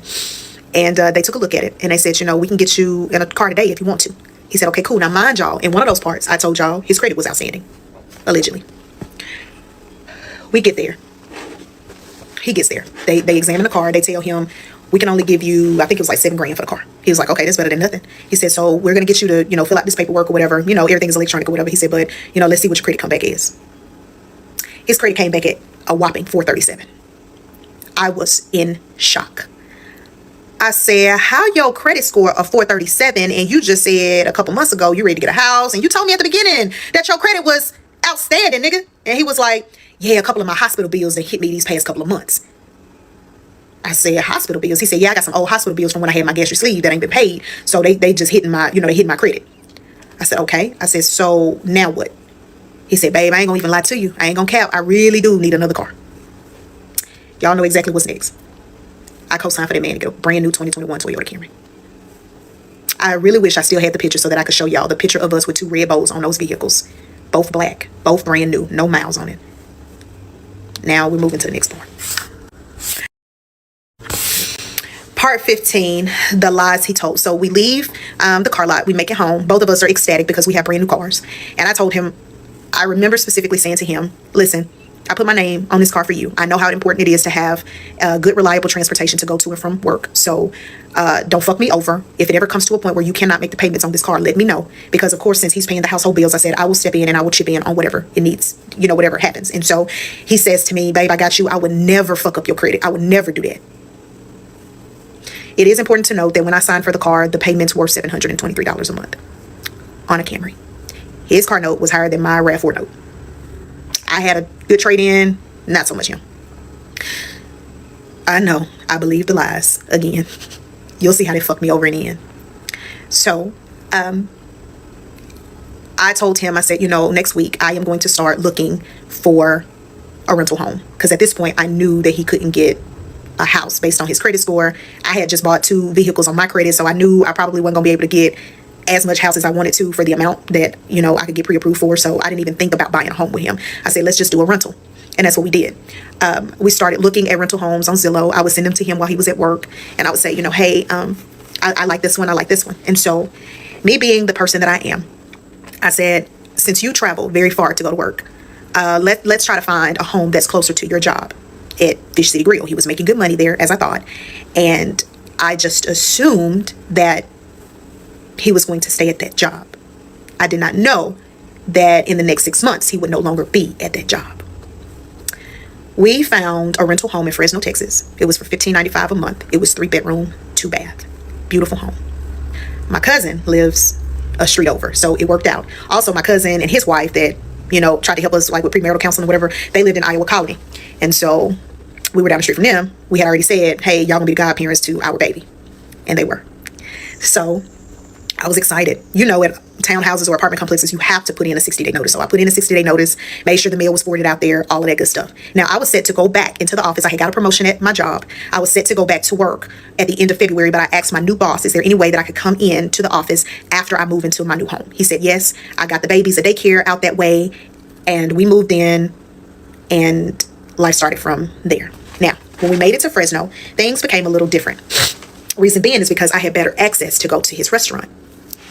And I would always go up there to Fish City Grill. I knew everybody there. They knew me. And I was also able to have a better commute heading downtown. So he would take the kids to school in the morning. I would pick them up. So every morning I was going into the office around 5:45, 6 o'clock. I would be off by 2:30, 3 o'clock, go get the kids from school. Yet again, he always worked, you know, like a mid to late shift. So he would always go to work at like 1 and would get off whenever they closed. So if they shut down at 10 or 11, he would get home about 12 or 1. And that was just the restaurant business. I didn't think anything of it. So now we're in March. So March, we're kicking it off good. We love the new house. You know, he's like, babe, I'm so glad that we stuck it out. You know, I appreciate it. because you believed in me when nobody else. My mom said to me when I first met you, like, you know, why would somebody like her want somebody like you? And, you know, she kind of crushed me a little bit, but in the same token, you kind of uplifted me. And to truly be honest, that's the only thing that I felt was genuine out of Jerry's mouth, because I did really help him through a lot of things. So one day I was doing laundry and I noticed that there was something that looked like a sweet tart that was on top of my dryer.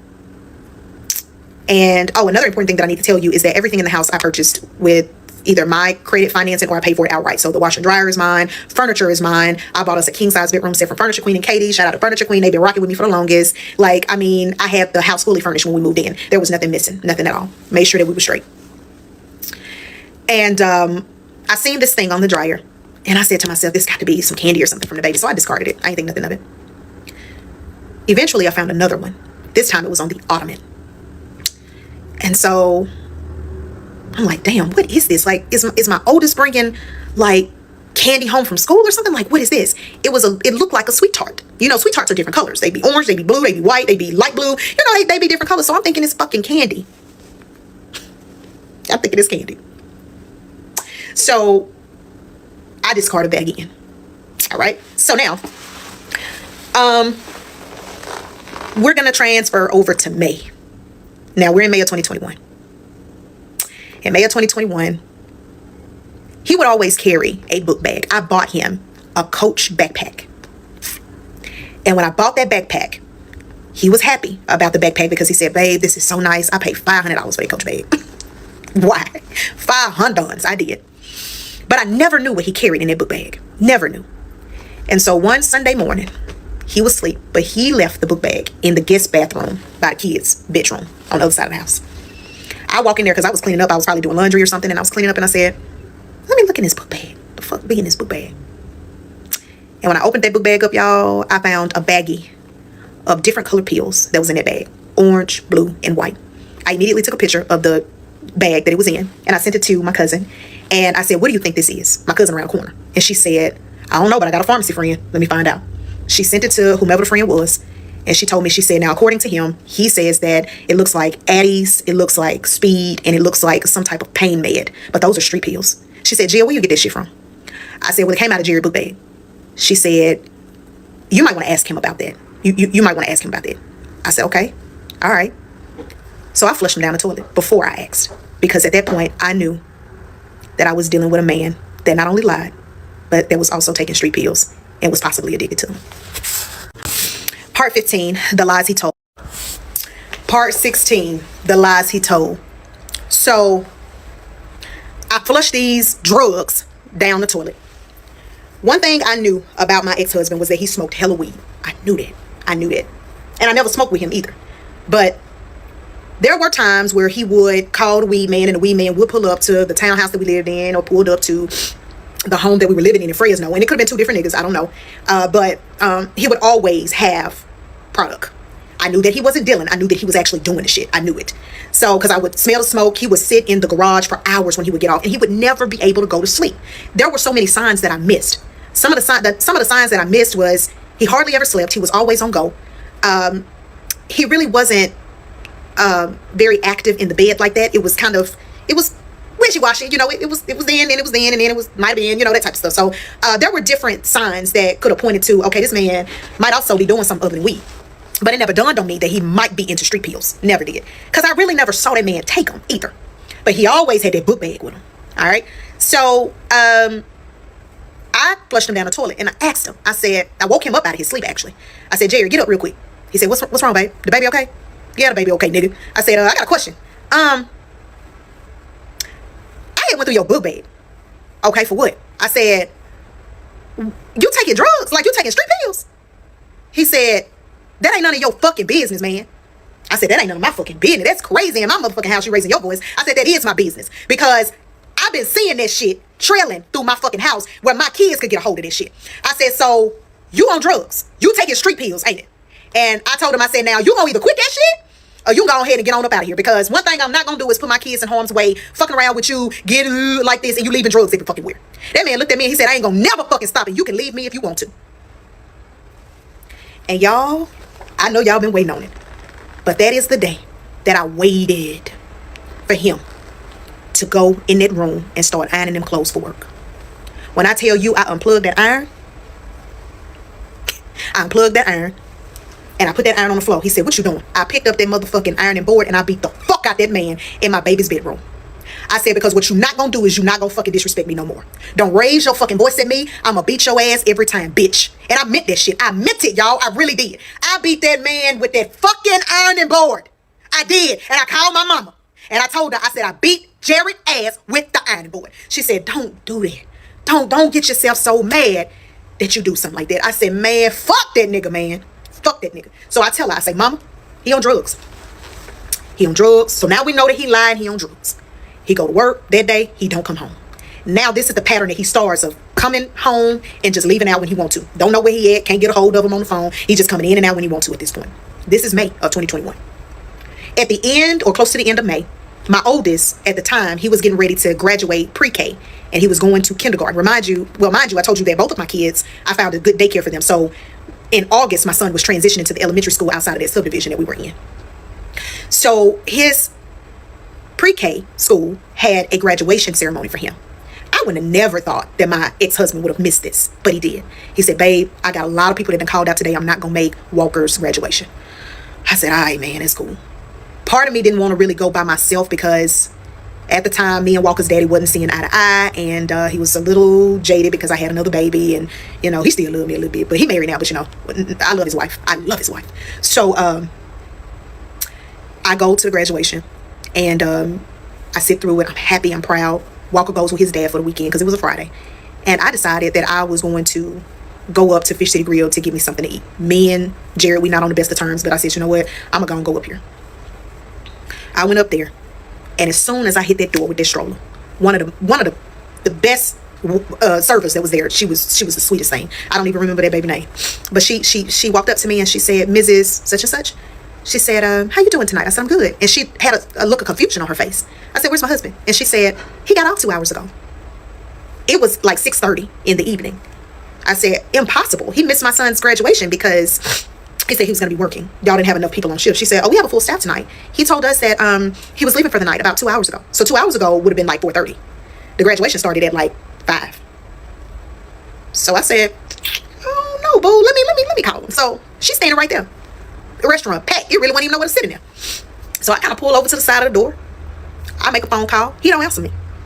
Doop. Call again. Doop. Forwarding my calls to voicemail. I said, baby, do me a favor. Bring me y'all restaurant cordless phone. So I called him from the restaurant phone. He picked up on the first fucking ring. Hello, this is Jared. I said, where the fuck you at, man? Where you at, nigga? Babe, wait a minute, babe. I had to go to Sam's to get something for the restaurant. I said, you a motherfucking cold case lie, bitch. I said, these people done told me that you done got off 2 hours ago and you missed Walker motherfucking graduation. But what? Where the fuck you at, man? And I'm going in the restaurant. The lady said, Mrs. Such and Such. Mrs. Such and Such. Okay. I said, you lying. You a lying ass bitch. I said, but don't worry about it. I'm gonna get your ass when we get home. Don't worry. I got you. I hung up the phone. I said, baby, I appreciate you. She said, can I get you a water? Can I get you a salad to go? Can I get you anything? I said, babe, I don't have an appetite. That man lied to me. I said, is there any chance that y'all would have needed something in the kitchen? Any chance that y'all would have needed something in the kitchen? And he might have went to a local Sam's or a Kroger and got some ingredients or something because that's what he told me. She said, ma'am, Jared told us that he was going home for the evening. We are not expecting him to come back. He is gone. When I called him on that cordless phone, I could hear the wind gushing in the background like he had his window down in his car. So he was off for sure. But I have no idea where he was or who he was with or what he was doing. According to him, he was going to Sam's Club because the restaurant needed something in the kitchen. Part 17, the lies he told. So now I'm on the phone with my cousin and I'm like, man, bitch, let me tell you about this shit. So we talking. And I told her, I said, man, I ain't gonna lie, between the drugs, between the lying, between all of this, I gotta get out, man. I really gotta get out, but I gotta figure a way out. You know, one thing I will say, and this is a little piece of nugget for any woman out there. I know that I kept saying in these parts, but he was paying all the bills, Sis, you can pay your own bills. I ain't never letting another nigga pay my bills again. I'm sorry. You're not gonna take away my piece. Because this was too much. This was the straw that broke the camel's back. So I get back home and I ended the conversation with my cousin. I get the baby together. I put him to bed. By 9:15, he calls my phone. I answer. I say, what's up? He said, babe, I'm at Fish City Grill in Pearland. They needed some help out here. You want something to eat from here? I said, no, thank you. He said, all right, babe, I'm on my way home. I said, okay, cool. I fell asleep before he got home. because he probably made it anywhere between 11:30. And I never brought it back up again. But it always stuck in the back of my head that he probably was somewhere with some bitch doing whatever the fuck he wanted to do. Or he was probably somewhere getting high. Don't even know. And it's irrelevant now. But it's the fact that he even lied to his place of employment. Because you told them folks that you was gone for the night. I don't even know if they had a GM on the floor that night. So it wasn't just me. So I got a phone call. I got a phone call within that same month from my cousin, and she was telling me that her sister wasn't doing too well. She said it wasn't gonna be long before we would have to make arrangements to get ready for a funeral. My cousin was young, and that was a really tough time for my family. So I dealt with grief before anything. I dealt with grief. So I told him, I said, babe, you remember my aunt when we went to Mississippi? He was like, yeah, babe. I said, well, her daughter, the one that lives with her, ain't doing too well. I'm gonna probably have to go to Mississippi at some point. He said, okay, whatever you need. I said, I'll probably just need you to make sure the baby cool. He said, all right.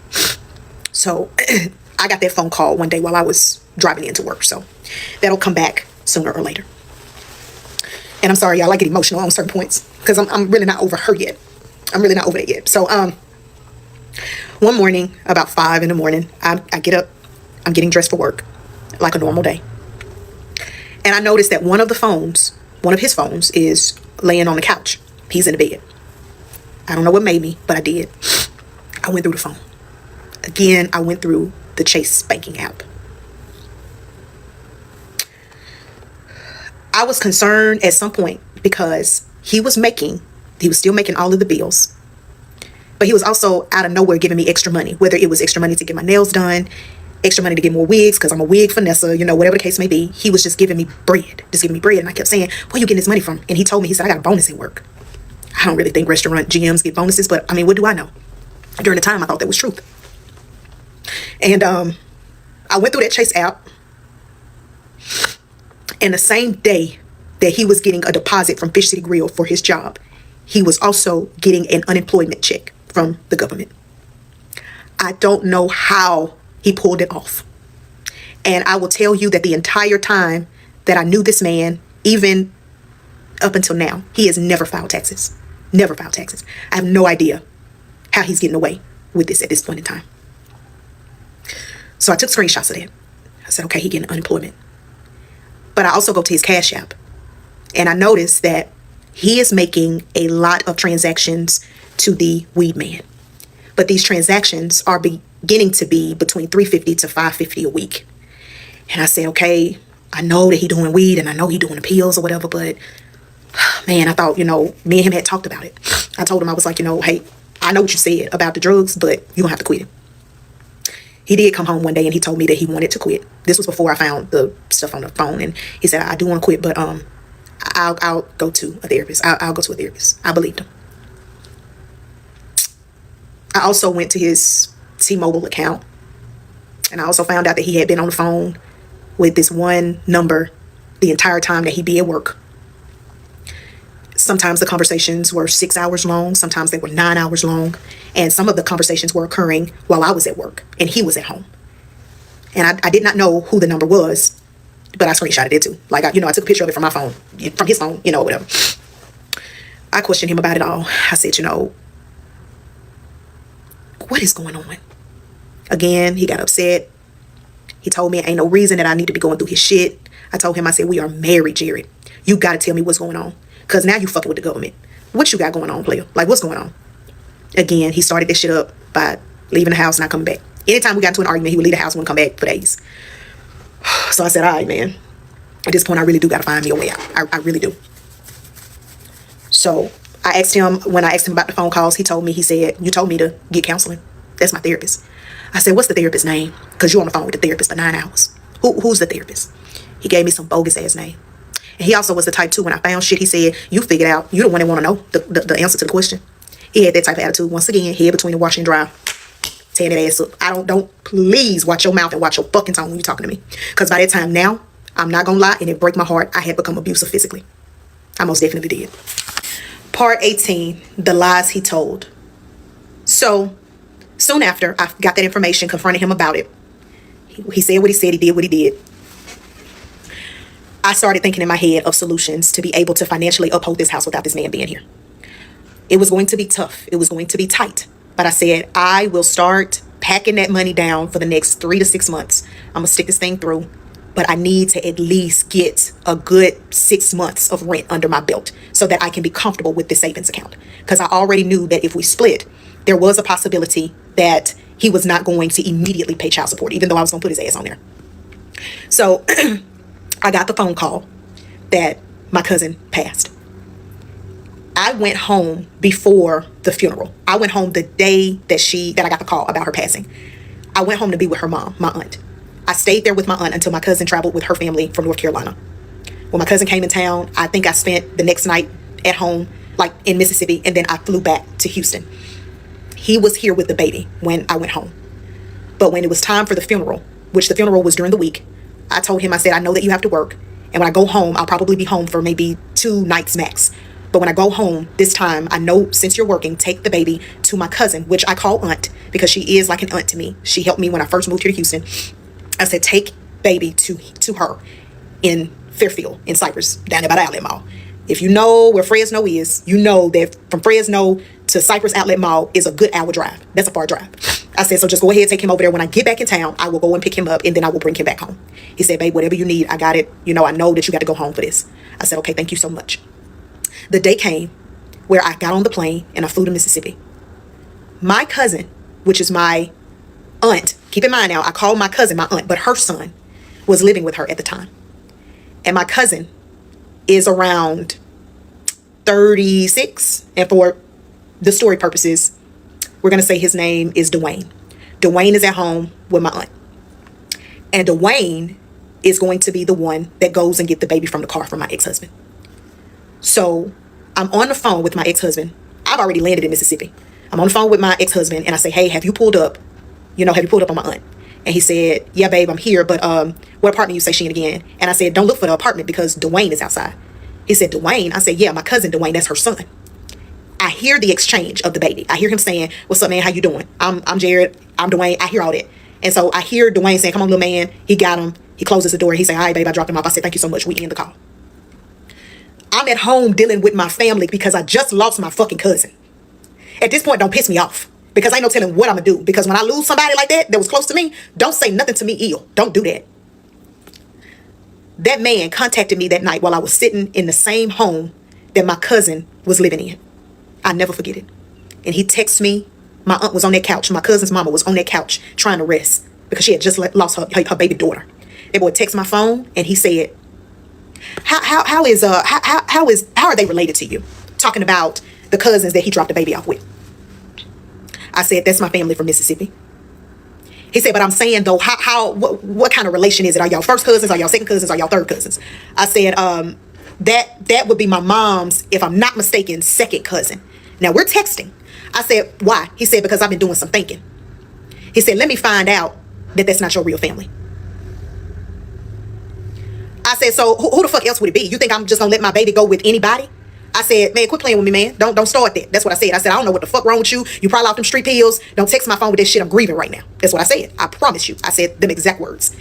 And he says, just let me find out. I called Dwayne up. It's probably 11 o'clock at night. I said, what you doing? He said, shit, playing the game. I said, what the baby doing? He said, in there with mom, sleep, bet. I said, man, this nigga, he texted me with that bullshit. Now, Dwayne probably been out at that point, maybe roughly a year. So he fresh out. One thing that I want TikTok to know right now is my family, it run deep. I'm gonna tell you now. So it is hard for you to make idle threats or to talk shit because somebody in the family gonna see about you. I told him, I said, man, that man has contacted me and he talking crazy. And I know you don't really know him, but I'm just letting you know, he know where, y'all live. So just be on the lookout. If you're trying to come and get the baby, don't let the baby go with him. Because I'm gonna be honest, I really did not trust my ex-husband with my baby. I did not. And so he said, oh, that nigga ain't coming over here. He not coming over here.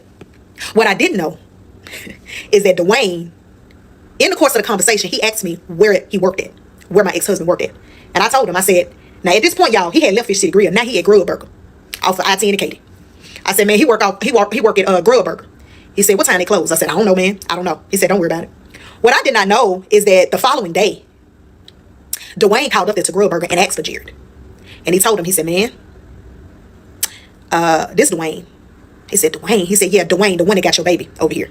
He said, oh yeah, man, what's going on? Everything okay? Do the baby need something? Y'all need more diapers or something? He said, no. He said, but I just wanted to call to let you know that my baby cousin called me, and I don't want to have to come and see about you. So leave it alone. I don't know what you think the fuck is going on, but that's family. So leave it alone. Jared calls me, going off. Man, your motherfucking cousin called up here. Now it's my cousin. Now it's my cousin. Your motherfucking cousin called up here talking about woo, woo, woo, woo, yada, yada, yada, yada, acting just like Jody motherfucking ass from Baby Boy. I said, I don't know what you're talking about. You told that nigga that I said, I ain't told nobody shit. Now at this point, now I'm playing your game. Now I'm lying. I said, I ain't told nobody shit. I said, but I told you, stop fucking playing with me. Don't play with me, sir. Don't do it. I'll catch you up on the next part. Hang up the phone from him. I quickly sent him a text message and I told him, I said, listen, I know you and I have not been seeing eye to eye. I have no idea what you're talking about when it comes down to my cousin, contacting your job, whatever the case may be. However, what I will tell you is that I am dealing with the death of a family member. I am currently grieving. This is not what I need right now. Remember, I told you guys that I was dealing with postpartum depression already. And, you know, postpartum can stick around for a while after you've had a baby. So there were things that I was personally dealing with. I was dealing with my own stuff, you know. And so he did not text back. He waited until the day that I flew out, which was not the day of the funeral, but the following day. I was standing in the airport in Jackson, Mississippi, getting ready to board my flight. And I got a text message from Jared. And he said, so as I have had time to sit back and to reflect, I believe that I dropped our baby off at his real daddy house. I believe that ain't your auntie, but that's in fact our baby's grandmother or your baby's grandmother. He says, so I want a DNA test when you get back. I may have mentioned this in previous videos. The baby looks exactly like my ex-husband. Split an image. You will know that baby belongs to him because that baby took everything of him. His teeth, his eyes, his face, everything. He even short like that nigga. He took everything. I said, of course you can have a DNA test when I get back. I said, but also when I get back, make sure all your shit out of my house. Make sure everything gone. Spotless. He texted me back and he told me, you got it. All right. So I flew out. I did call Dwayne back and I said, Dwayne, he told me that you my baby daddy, bro. He said, man, to be honest with you, man, at this point, I really do believe that the man, he got to be high. Like there has to be something going on with him. I said, absolutely. Absolutely it is. I said, but stand down. Don't bother. I said, don't even worry about it. Now, by this time, Dwayne big brother done called up at the restaurant too. See, I didn't know that it was going that deep. I had no idea. Now, my other cousin, which is Dwayne brother, he's in San Antonio.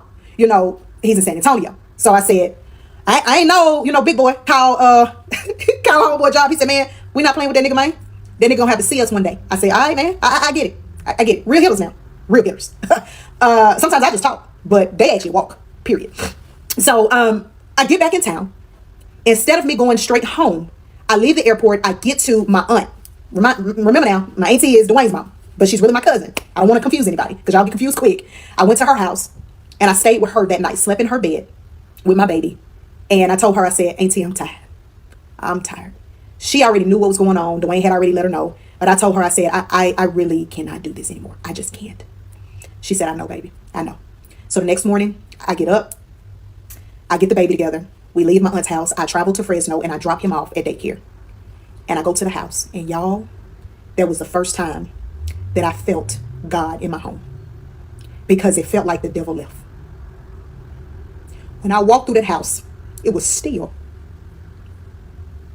The peace that I felt that day, that felt like freedom to me.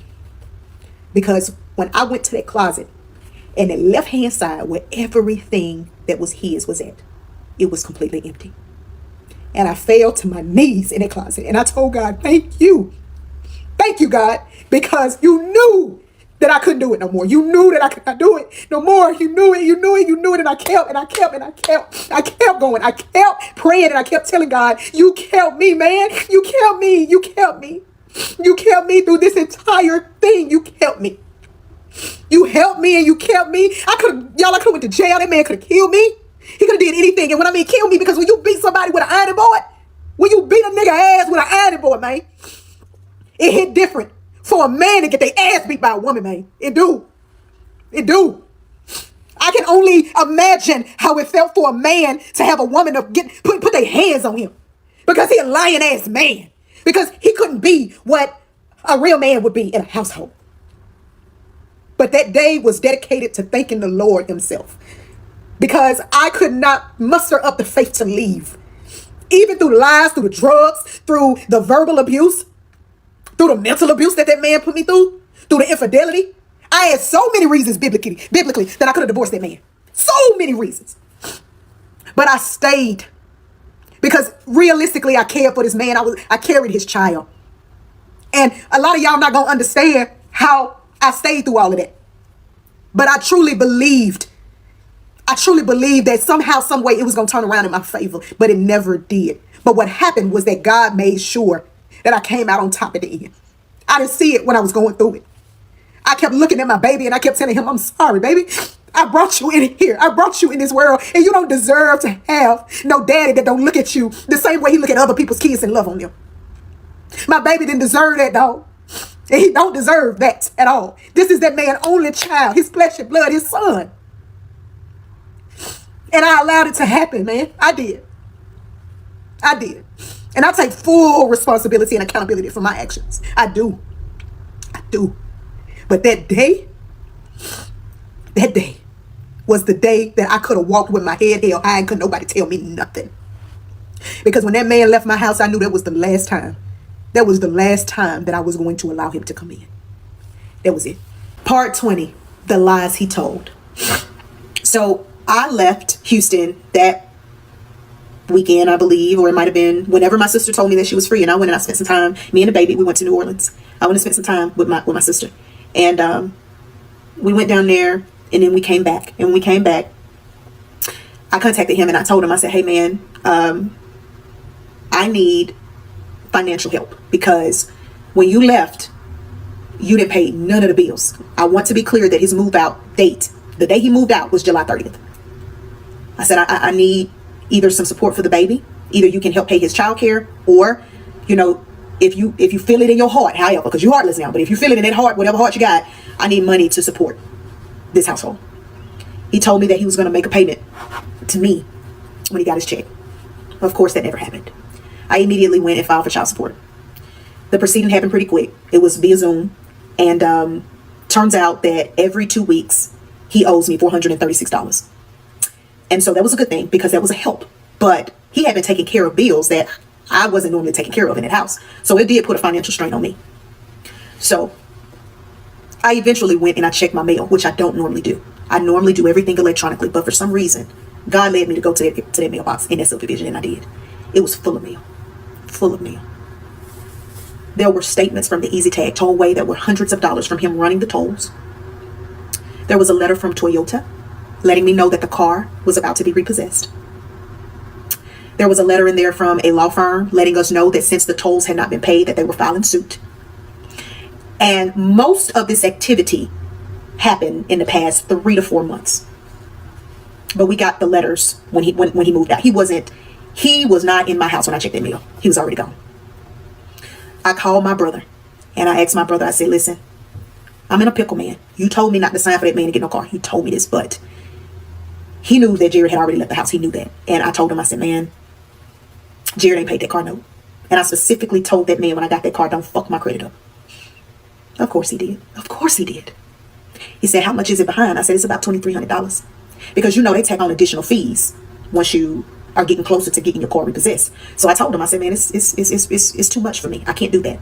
He said, man, you might need to call him and you may need to have a conversation with him about what is his next steps.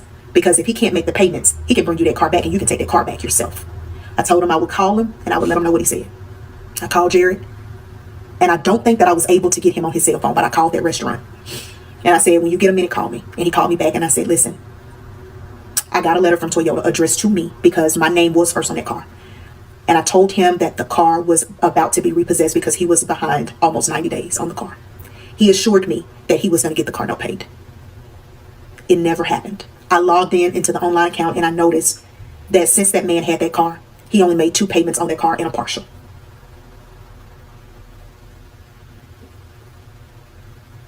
So I knew then that I was fucked. My credit score was messed up, about to be messed up. I did not know how I was going to financially handle the bills in my home.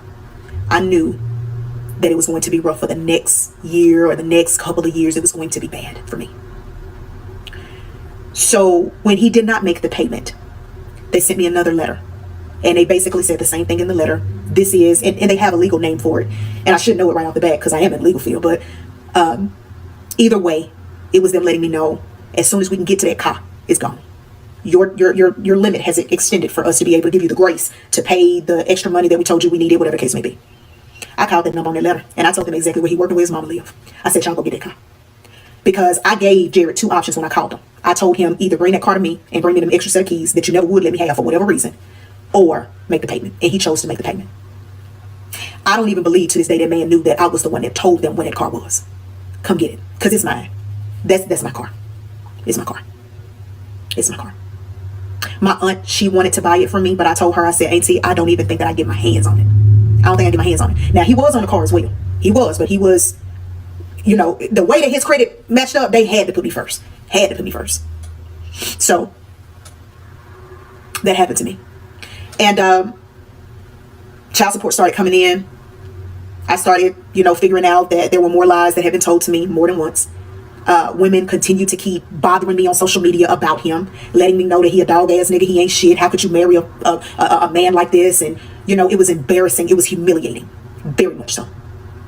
He never really contacted me about the child until it was like the baby's birthday or something like that. It wasn't a regular, hey, how is he doing? Nothing like that. What I did when he left out of that house and when everything had kind of settled down, I made me a prayer closet. And I went in and I worshiped God every morning at 5 o'clock before I got my kids up to go to school. Because now at that point, I was the single mom. I worshiped God. I allowed God to love on me. I told God that, you know, I know that you had better for me. I just simply couldn't wait. And because of this is where I'm at. I reached out to a few family members. I asked them like, hey, financially, I'm struggling. Can you help? Some people did, some people couldn't. And it's okay because I built that bed and I had to sleep in it. But there were times where I was basically in the negative and didn't even care that they were going to charge $36 because I was making a transaction, but my babies had to eat, man. And as I look back now, I regret the relationship. I regret letting it get that far. But in all, I love my baby. He is special for real. He really is. That was the best thing that could have ever came out of their relationship. The best thing. Guys, before I get to part 21, I want to share an informational video regarding child support and the Step Up program here in Texas. I'm not sure if other states have this, but if you are in Houston, Texas, and if you have been listening to my story and you have experienced the same thing that I've experienced, whether it is with your son's father or with your husband, and you are thinking about putting him on child support, but you are afraid or have some safety concerns when it comes to your the other parent, there is a thing called the Step Up program that I am on with my son's father, ex-husband, if you will. I hate saying that, but what it is that since my son was so young when me and his father separated, the Step Up program allows the non-custodial parent to have supervised visitations with anyone that the custodial parent chooses. It could be a family member, it could be them, like the custodial parent, or it could be someone, I believe, of a court. But they will have supervised visitations for up to 2 years. And if they complete all of the supervised visitations, that is when they will have a long visitation with their child, but it is like a ladder. It's a step up, meaning that it will be like one night overnight, like on a Saturday, and then he would have to come back home. He would have to do that for 2 or 3 months. So if you don't start the Step Up program, it's one of those things where if you start it and you stop, you have to start all over again. So he did one visitation supervised with me at Chuck E. Cheese with our kid, maybe 3 or 4 months after he moved out, and he did not do the full 4 hours. So his time goes back again. So he has never abided by it because he doesn't contact me about his kid unless it's his birthday and he wants pictures so that he can post it on his social media and say how big of a big boy he has now that he doesn't see. So I just wanted to make this video as an informational video for a woman that may have that situation going on and they needed that assistance. Guys, part 21, the lies he told. After he was placed on child support and after it actively started to come in, I was able to take care of daycare for my kid and everything like that. I eventually moved back to the Cypress area, and I let the house go because I filed bankruptcy and I put the house in through bankruptcy. And yes, if you are renting, you can do that. I don't know if y'all know much about bankruptcy, but you can do that. I had to file bankruptcy because of the repossession. My credit was suffering, my finances were suffering. I had got into a whole lot of debt dealing with Jared, and it was mainly because I wanted to be that wife. I wanted to be supportive of him, and I did make a lot of dumb decisions and a lot of unnecessary transactions because of him. Once again, I cannot stress this enough that I am fully to blame for that relationship. It should never happen. But once again, this is an awareness thing for me, and I'm able to get this out because I hope that it reaches somebody. I did not get harassed a whole lot when we separated.